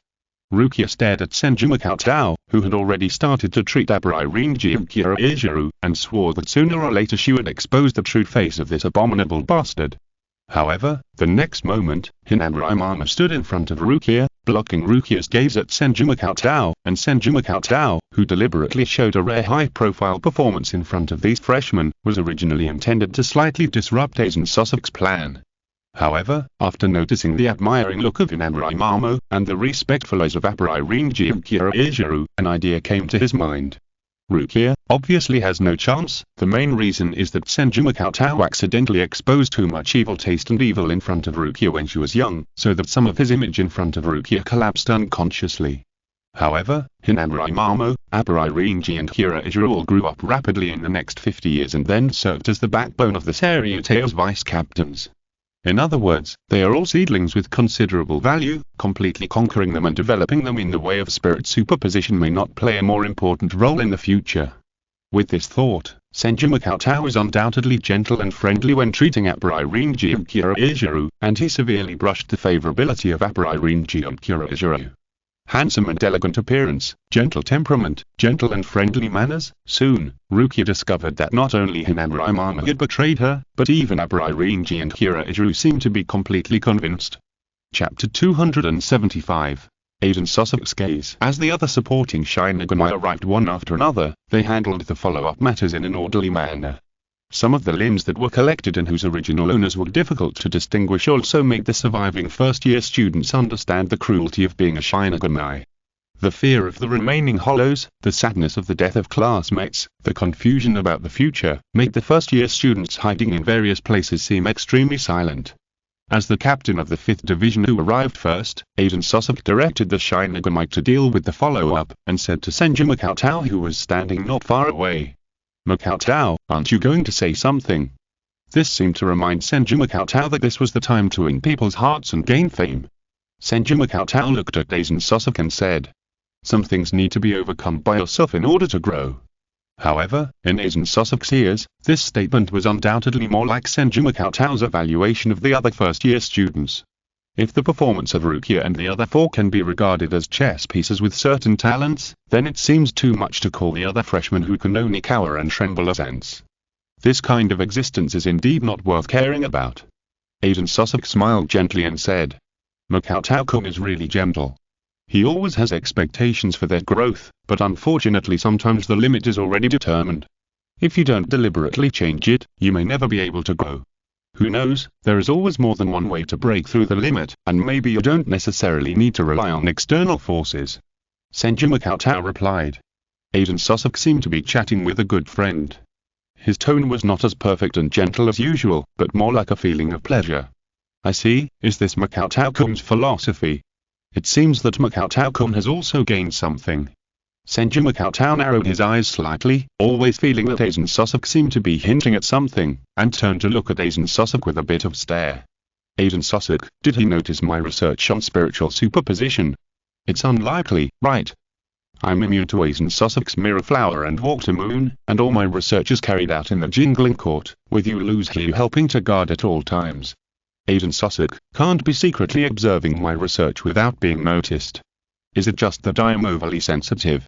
Or does Aiden Sosok really know something?" Seeing this, Aiden Sosok smiled and said in a low voice, "Makoto, is there anything surprising about this? Just like when you first met me, didn't you realize something and began to monitor me through various channels?" "Captain Aizen, I don't quite understand what you mean," Senju Makoto replied. "Makoto, only between us there is no need for those extra disguises, just like you know what I am doing very well, how could I not watch you?" Aiden Sosok pushed his glasses and calmly said a time. "Mid-June 12 years ago." Immediately, Senju Makoto's expression changed slightly, and he completely understood that Aiden Sosok was not simply deceiving him. The time was the time when he had initially completed the research on spiritual superposition and transformed the spiritual body of his Ajashuni. However, Senju Makoto chose Aiden Sosok to go out to the Seireitei for the sake of caution, and asked Luz-Hee to monitor Aiden Sosok at all times to see if he had returned to the Seireitei. Then the only possibility, Senju Makoto quickly eliminated all the speculations in his mind, and then asked, "When did Luz-Hee get hit by the mirror flower and water moon?" "When?" Aiden Sosok smiled and said, "Didn't he get hit from the beginning? It's just that because Luz-Hee's ability is to contact the mirror flower and water moon all the time, he has an illusion that he has not been hit by the mirror flower and water moon."